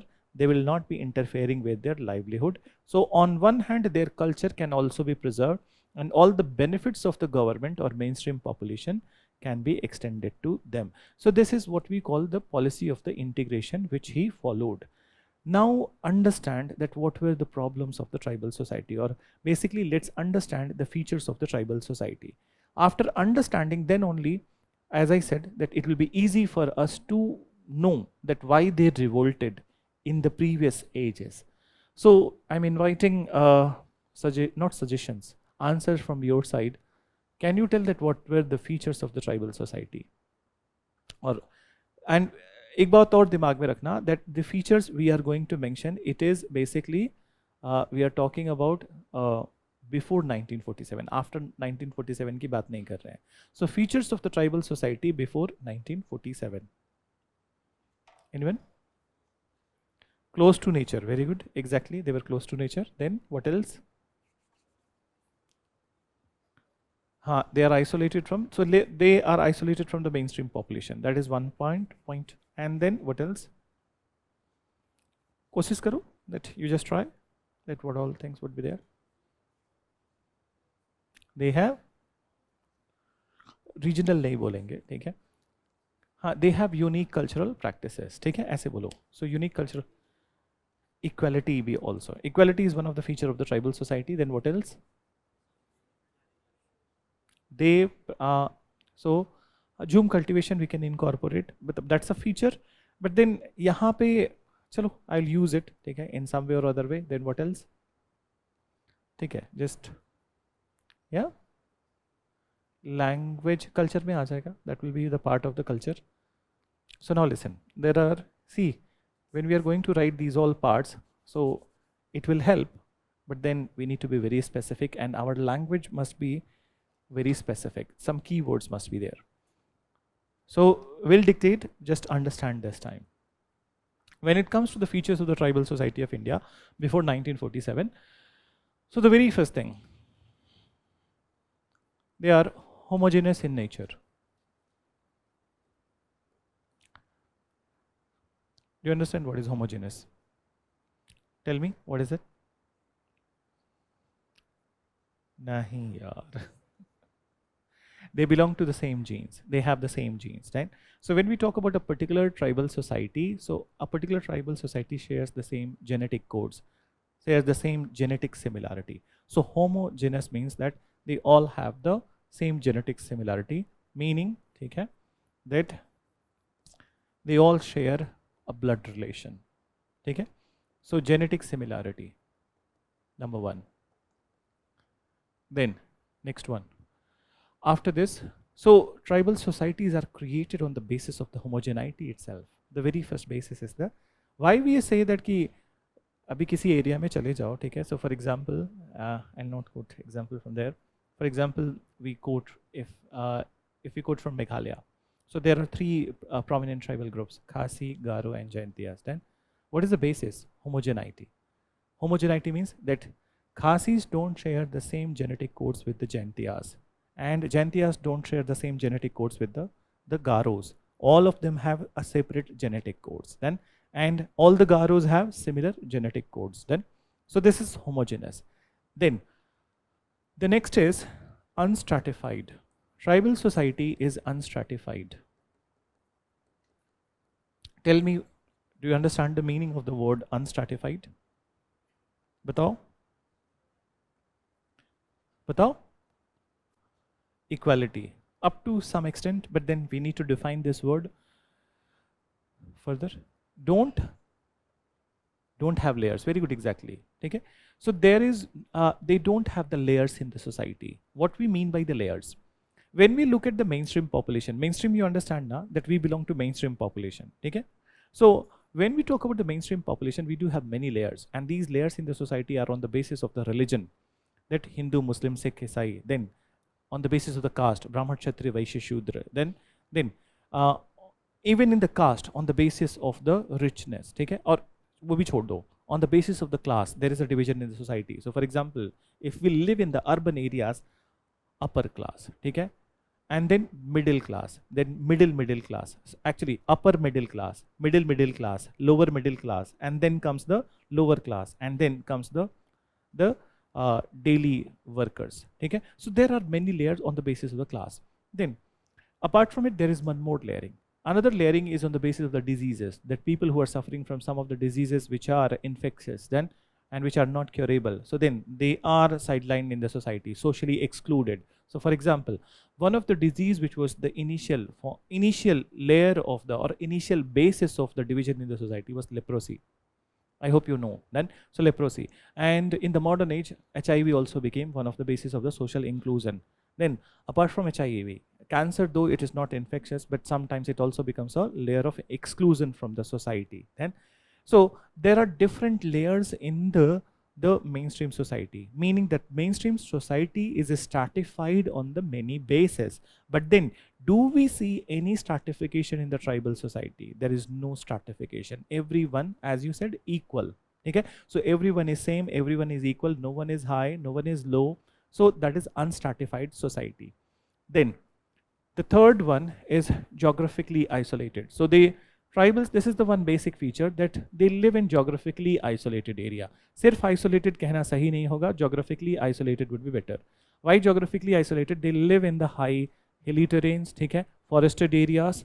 So जहाँ पे लोग जल्दी जाते नहीं हैं. So for example, you must have heard about many such tribes in the Andamans then, who live in the isolated areas, and in fact there is government also does not tries to disturb them. एक news पढ़ा होगा Covid के बीच में, there was an American person who was going to Sentinelese in Andaman and he was killed by Sentinelese then. So they live in geographically isolated areas where they themselves don't want contact with the mainstream population. Then after, the thing that we mentioned, unique culture. Okay, so they have a very unique culture. So unique culture, and in this unique culture, someone from the class, what you said, that they are closer to the nature. So their unique culture is very closer to the nature. So for example, you must have heard about, some of you must have heard about the concept of sacred groves. Have you heard about? So sacred groves, what are sacred groves? No idea. Worship of the forest, or basically preservation of the nature, actually. So preservation of the nature. For example, those who are from Meghalaya, they must be knowing that even the living bridges of the Meghalaya, root bridges of the Meghalaya, they are example of the sacred groves, because it helps in their daily, making their ease of, that it helps in making their life easy, so that they can easily cross the river with the living root bridges of the Meghalaya. And moreover, they worship nature because they are supported from the nature. So they remain very closer to the nature. That is one part. And their culture, unique culture, is part. It will also include their language, their practices, their traditions. Then they have unique means of livelihood. Okay? So unique livelihood or distinct means of livelihood would be better. So they have distinct means of livelihood. Now, can you tell that what is this distinct means of livelihood? As you said, jhum cultivation. So that is a distinct method. So very alag, very different from the mainstream population. Then they are, in their livelihood, they are completely dependent on the nature. So completely dependent on the nature, the produce of the forest, and also what is offered by the nature. So they are not going into the commercial cultivation. they practice what is very closer to the nature. That is one part. Then another very important feature of the tribal society, and that's one that one will be very useful in our revolt section: common property holding. Common property holding. So common property holding. And what is this common property holding? In the tribal population, people don't practice the concept of private property. Private property is practiced in the mainstream population, whereby in mainstream, ये मेरी ज़मीन है, ये मेरा घर है, ठीक है? This land belongs to me. That is a private property. So, but in tribal population, wherever, whichever area they were living, we are talking before 1947, not the modern times then. So, wherever they are living, the land belonged to entire community. It did not belong to one person. Then एक आदमी का ज़मीन नहीं होता था. ये belonged to entire community. Then so they had a common sharing pattern. That land is everyone will work on it, and everyone will reap benefit from the land. Then so that is one part.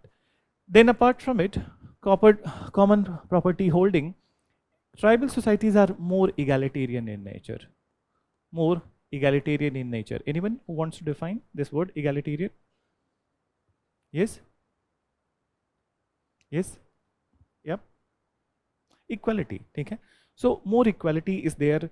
In fact, we can say that in this egalitarian nature, even the women also have the importance. Then, so women also have importance. They are not disregarded as a second citizen, but in fact they have an important role to share in the society. Then, so it is more equal in nature as compared to the rest of the part of the India. Then, so these are some of the major features. One more thing we can mention, that since looking at these all features, can we say that tribals will not entertain outsiders in their area?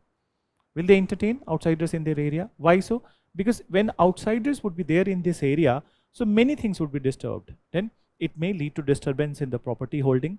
It may lead to the disturbance in their culture, their livelihood. Okay? And yes, obviously, geography also. Okay? So there would be change in the geography also. So one of the major bone of contention would be the presence of outsiders in the tribal areas, and as such, they will be revolting time and again because of the outsiders. And whenever their culture is threatened, they will revolt. Whenever their livelihood is threatened, they will revolt. Whenever this part is disturbed, they will revolt. Okay? So now it will be easier. Just click low. Right. Features of tribal society. Just mention features of tribal society. And point wise you write. So start with the very first word which I have mentioned. Homogeneous in nature. Homogeneous in nature. Homogeneous in nature.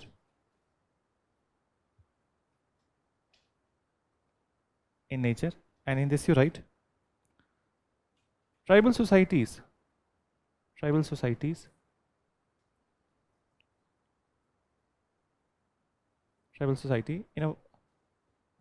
share the same genetic code.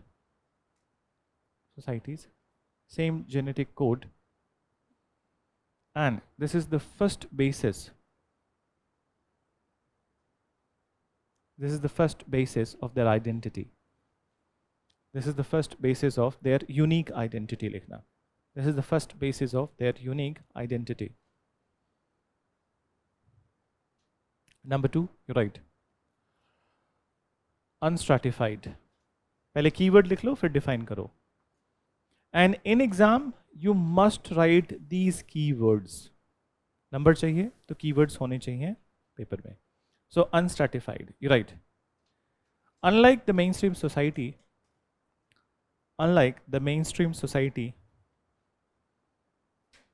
tribal societies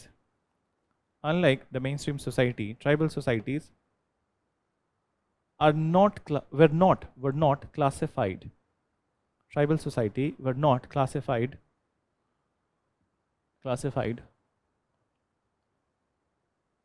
on the basis of religion, caste, class, etc.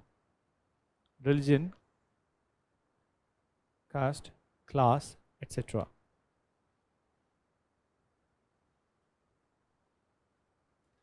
Then mention they live in geographically isolated areas. They lived in geographically isolated areas. Geographically isolated areas, which were basically the difficult geographical terrains. Difficult geographical terrains.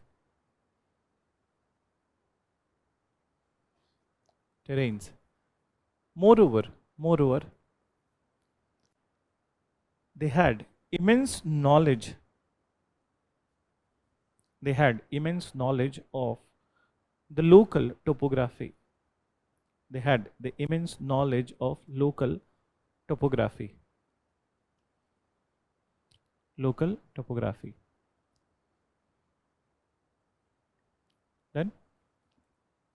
Then you write after it local topography. Next one, unique culture. So write it this one, unique culture, and then you mention tribals practiced unique culture. Tribals practiced unique culture in which nature formed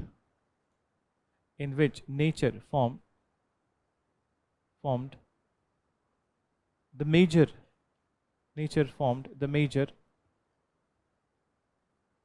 basis.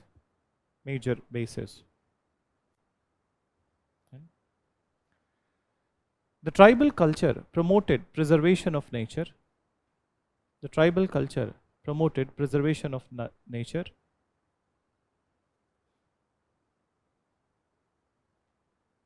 Preservation of nature, which in turn supported their daily lives also. Which in turn supported their daily lives also.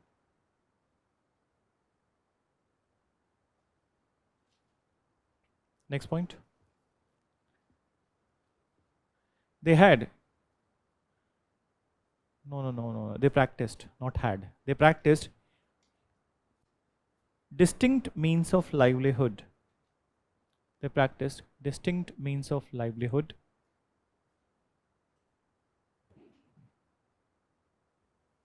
Distinct means of livelihood, which was also dependent on nature. Which was also dependent on nature.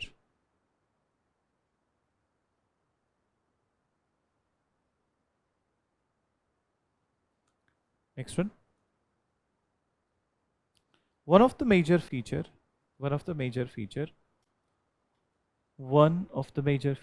was common property holding pattern. Common property holding pattern in tribal societies. Common property holding pattern in tribal societies.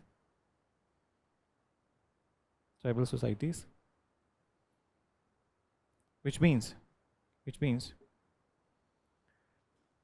land was the property of the community. Land was the property of the community rather than individual. Land was the property of community rather than individuals.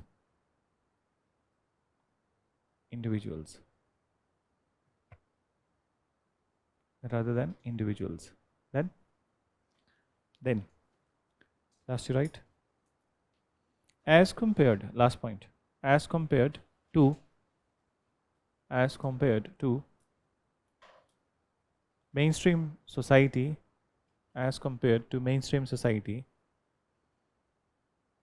tribal communities are more egalitarian.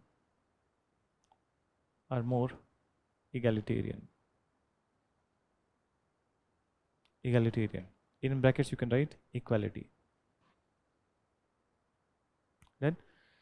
So this is what is all about the features of the tribal society. Now we can start with the revolts.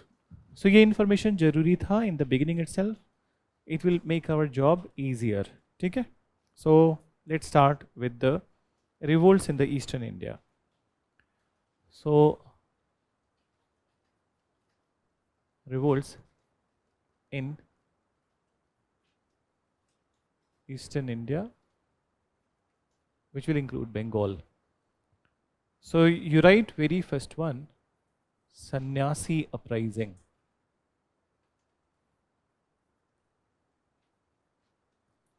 Sannyasi uprising 1770. So that happened to be the very first revolt of this time. Sannyasi uprising. Now understand that why Sannyasi uprising started. First of all, I hope we all know that who are sannyasis in the Hindu society. They are Hindu ascetics, okay? And there are many categories of the sannyasis in the Hindu society. So, for example, that 18 to 19 categories are there in the sannyasi episode of the Hindu society. Here we are going to talk about only two class of sannyasis, and these are Nagas and Giris. Then, so Nagas and Giris. But I hope you know that there are a number of the people, Aghoris, those sannyasis who are associated with the akhadas, okay? Then many type of the sannyasis are there.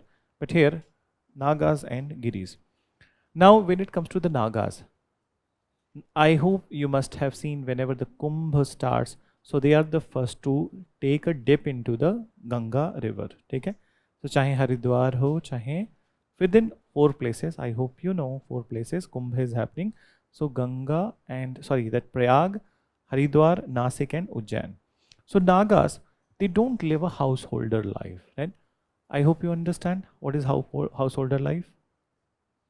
The grihastha jeevan, okay? So they don't live a householder life. Instead, they practice they live in a very extreme way where that they remain naked, but at the same point of time, they are living in the isolated places. It's not there in the public, only on the religious occasion, and they move in a group. They will be going, they will be taking the dip, they will be coming back.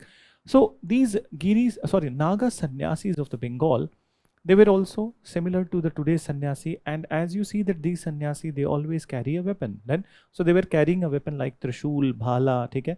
Many such things, javelins, and similarly, Giris, okay? So Giris were also the sannyasi, but they have lived a householder life, okay?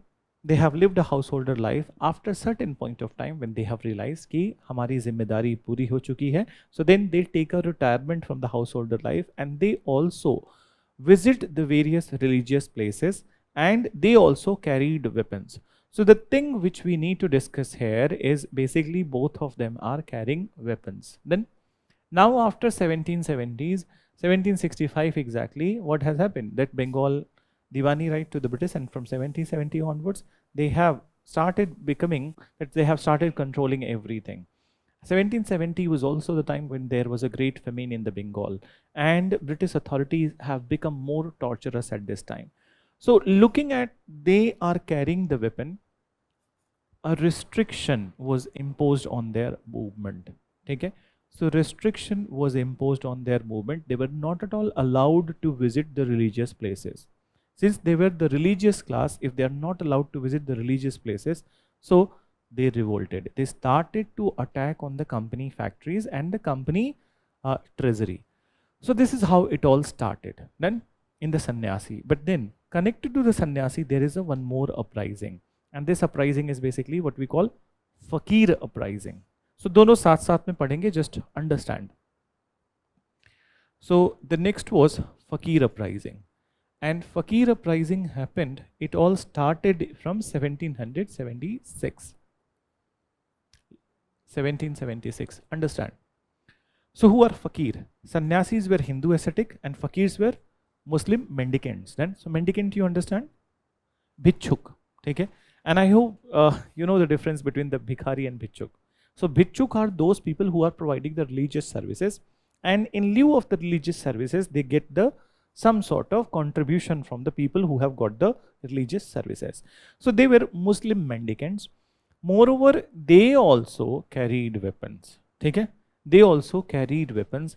Now, British imposed further restriction on their movement. Then, now they are also going through the same thing which has happened to sannyasi, and it is happening to them.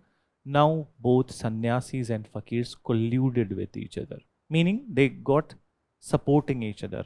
And then sannyasi, by 1776, it was better known as Sannyasi Fakir uprising. So Sannyasi Fakir uprising, it happened in Bengal. In this, there are many subplots. In this particular episode, there are many subplots.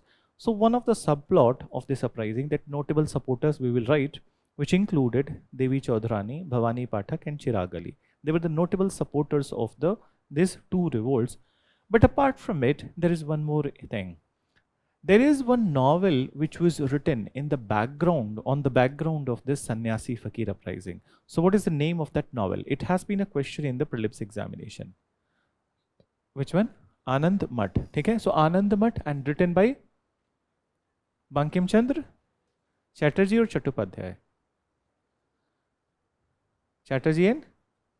Yeah, both are same. Okay? You can use any term. Chatterjee and Chattopadhyay are same. And in fact, I hope कि ये पता होगा तुम्हें that many places there are some names which are used interchangeably. So for example, in Bengal, it's a common tradition that Chatterjee Chattopadhyay, Banerjee Bandyopadhyay, Mukherjee Mukhopadhyay. Then, so this is how it is used interchangeably. Then, in fact, how many of you understand the caste naming in India? How the castes are named? No idea? कोई भी caste, जैसे तुम्हारा, you all use, many of you use your caste. Then, so yes, through गोत्र के basis पे caste होता है कुछ जगह पे, at some places on the basis of varna. Work is also a basis, there is no doubt about it. Work is also a basis. Achha, can you tell that any book or any religious text which is there in which the caste naming is mentioned? Nowhere caste basis is mentioned, it is only inferred. And Varna is mentioned in the Rig Veda. Okay? 10th mandal of the Rig Veda, Varna system is mentioned. And that too 10th mandal of Rig Veda was composed in the later Vedic period. So once you start ancient history, we'll talk about that. Okay? Let's come to the caste basis. I'll just tell you a few things related to it. But is it not the foolproof thing which I'm sharing with you? It is applicable to the some parts of India. So for example, that when we talk about the northern India, so particularly if you look into the Brahmin society, so there are some caste names which are popular. So for example, just like in Bengal we called Chatterjee. So Chatterjee is very similar to the Chaturvedi of the northern India. Then after Chaturvedi, then Tripathi Tiwari, then Divedi Dubey. So these names I hope you must have heard. So the initial basis of creation of this caste, that those people, those families who studied all the four Vedas then, and they had the knowledge of the four Vedas, the four fathers. So they claimed since they have the knowledge of four Vedas, they were known as Chaturvedi. Those who had the knowledge of three Vedas, they were claimed as the Trivedi, then Tiwari, Tripathi. In fact, there are some people who consider themselves that they are Mani Tripathi. Then, so they are Mani Tripathi. I hope कोई होगा class में. Then, so उनको थोड़ा ज़्यादा आगे का knowledge होता है, ठीक है? Then take it lightly. Dubey and Divedi. So Dubey and Divedi claiming knowledge of the two Vedas. But then there are people who will claim that though they don't have the specific knowledge, okay, of all the Vedas, or very deeper knowledge of all the Vedas, but they have the knowledge of all of it in one part or another part, Mishrit knowledge. So they came to be known as Mishra. Then there were people who said that कि देखो हम वेद पढ़ते हैं समझते नहीं हैं. So they came to be known as Pathak. So they read. So now understand. So this is one basis in creation of the caste in the northern part. But then similarly Bengal में भी ऐसा ही चलता था, ठीक है, with the same naming. But it is not the foolproof system. It is not the only basis of the creation of the caste. For example, in Maharashtra, majority of the caste, you see that majority of the caste were basically the titles which were given by the kings. Then there is a one category of the religious land grant in Maharashtra, and this religious land grant in Maharashtra was known as Inam. Okay? And the people who got, basically it was given to the Brahmins. So many of the Brahmins of the Maharashtra, they use the title Inamdar. Okay? So Inamdar. Then, for example, in Maharashtra, they also use the title of Deshmukh. Vilasrao Deshmukh, Ritesh Deshmukh. What is Deshmukh? In fact, their family must have been the chief of the local areas. Des Pramukh is Desmukh. You remember in Mysore episode we talked about the Desmukh. So that was basically their profession, as you said, profession के basis पे. So profession के basis पे भी होता है. Moreover, if you look at the Sindhi society, so in Sindhi society also there are many castes which are created on the basis of the profession. So for example, that Pune वाला, ठीक है?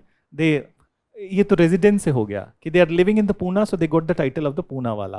But then Jhunjhunwala, ठीक है, Rakesh Jhunjhunwala, so their family was involved in the production of the jhunjhuna, ठीक है. What is jhunjhuna? Toy. So they came to be known as this. In modern Indian history, later part you'll be reading one name, one nationalist, his name was S.S. Batliwala. His family was involved in the production of the Batlis. Then that's how this naming is there. So there is no foolproof system, okay, foolproof system, but then there are many such traditions and the customs and the professions and moreover, okay, the knowledge system which led to the creation of the different caste. In fact, I just want to know in this class, just for a survey, not for any other purpose, how many Brahmins are there in the class? Then, so good enough number. And how many of you understand two types of the Brahmins, Saryu Parin and Kanya Kubj? You understand, okay? So Saryu Parin and Kanya Kubj. So the basis of this creation is all related to the story of the Lord Ram. Then story of the Lord Ram, or basically story of the Dasarath. So I'll tell you just one part of it. Story of Dasarath is basically that Saryu Parin were those Brahmins who remained in the Saryu area, and Kanyakubj who left the Saryu. What is the reason? When with the hands of the Raja Dasarath, the killing of Shravan Kumar happened. Then after the killing of the Shravan Kumar, it was unintentional, but then it happened. So he performed the Shraddha of the, he consulted and he performed, he repented and he performed the Shraddha of the Shravan Kumar. But then after, the Brahmins of the Ayodhya, they got divided, that they will not support him because he has done a Brahmin Hatya. Then, so they will not support him. They left Saryu. They did not participated in the Bhoj, then in the Shraddh. They left Saryu and they went to the beyond Kanpur. Then, so they came to be known as Kanyakubj. And those who remained in the Saryu area, Saryu is the river in the Ayodhya. So they came to be known as those who said that he has done it unintentionally. He must be given a chance. He must perform the Shraddh. So they came to be known because they supported Raja Dasarath. So they came to be known as Saryu Parad. So there are many such divisions and many such events related to the mythology and the history which has led to the creation of these caste names and then this Varna name. So now, the Anand Math was written by Bankim Chandra Chatterjee or Chattopadhyay, whichever is shorter for you, write it. Then listen, one more unique fact about the Anand Math. Can you tell? Vande Mataram was composed in the Anand Math. Okay? And Vande Mataram later on, during the Swadeshi and boycott movement, it became the national song. But it was written in this particular novel itself. So now we can do the writing part. Mention. Pehle likho Sannyasi. For writing there is very less. Okay? Mention. Sannyasi uprising mein likho. Very first thing. Sannyasis were the Hindu ascetics. Sannyasis were the Hindu ascetics. Full stop. I'll write the spelling of ascetics.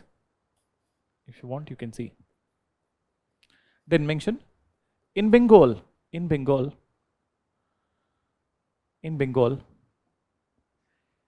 Naga and Giri Sannyasi were very popular.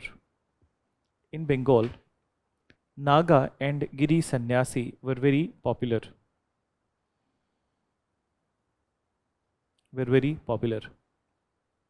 Then they often visited religious places.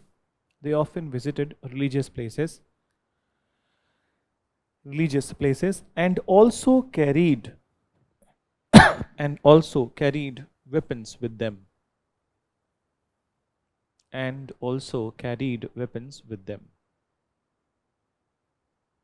Done. Also carried weapons with them. Full stop. After the annexation of Bengal, British authority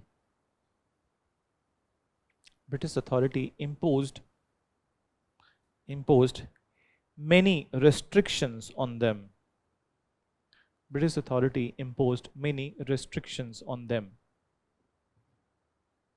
and they were not allowed to visit religious places. They were not allowed to visit religious places. Done? Then mention religious places.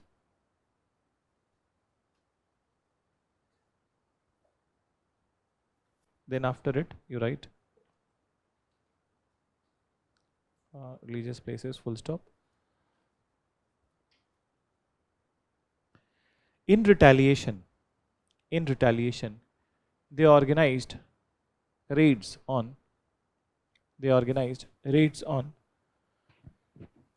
company factory.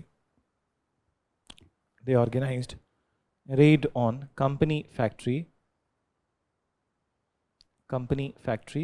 and treasury. Company factory and treasury, full stop.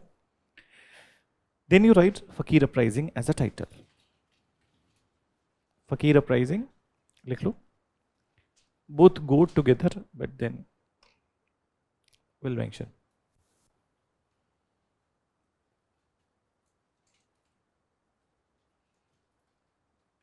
इसमें लिखो after it. Start with Fakirs were wandering Muslim mendicants. Fakirs were wandering Muslim mendicants.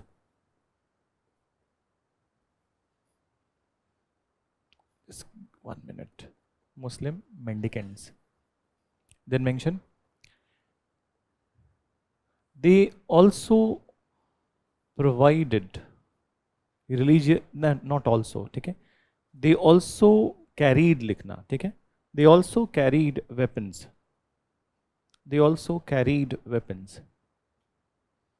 Full stop. British authority further imposed restriction on their movement.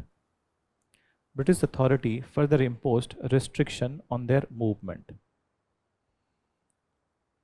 As such, they started collaborating with. As such, they started collaborating with sannyasis. As such, they started collaborating with sannyasis. Then mention the Sannyasi Fakir Uprising. अब दोनों साथ साथ में लिखो, ठीक है. The Sannyasi Fakir Uprising was supported by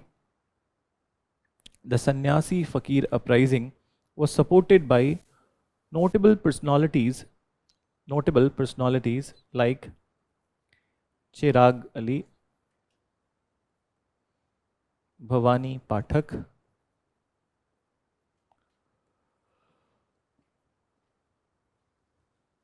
and Devi Chaudharani.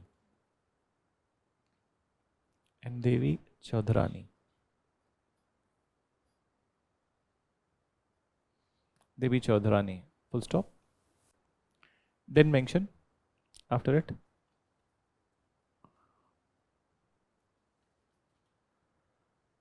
Bankim Chandra Chatterjee's novel Anand Mat.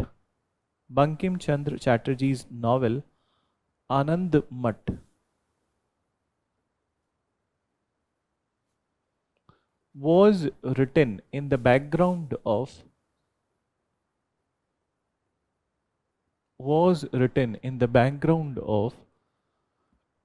Sannyasi Fakir Uprising. Was written in the background of Sannyasi Fakir Uprising.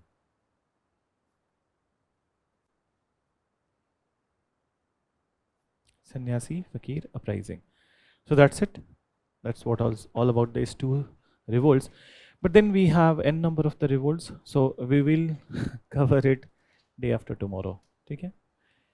And then we'll start with the 1857 revolt. There is a one correction in the class. Mehalwari kholo, open. Give me your copy. I'll correct it for you. Give me pen. Blue color.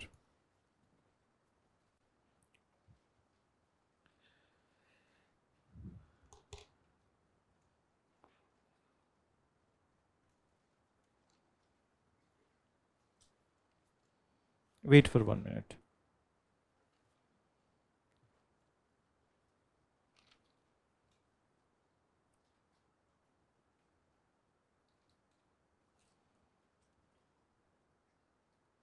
So second point in provisions, what you have written, proprietorship was vested with either village community. Either नहीं कर लो, either cut कर दो. Was vested with. Just one word will change every meaning. ठीक है? You just cut either. Either means या तो इसको या उसको, दोनों को साथ में देते थे. Now understand. As I mentioned, 30% area was zamindari and 70% closer to approximately was in the village community. So in 30% area, ownership is to the zamindar and in rest of the area, ownership is to the village community. ठीक है? So either cut कर देना, otherwise meaning will go haywire. ठीक है? चलो, thank you.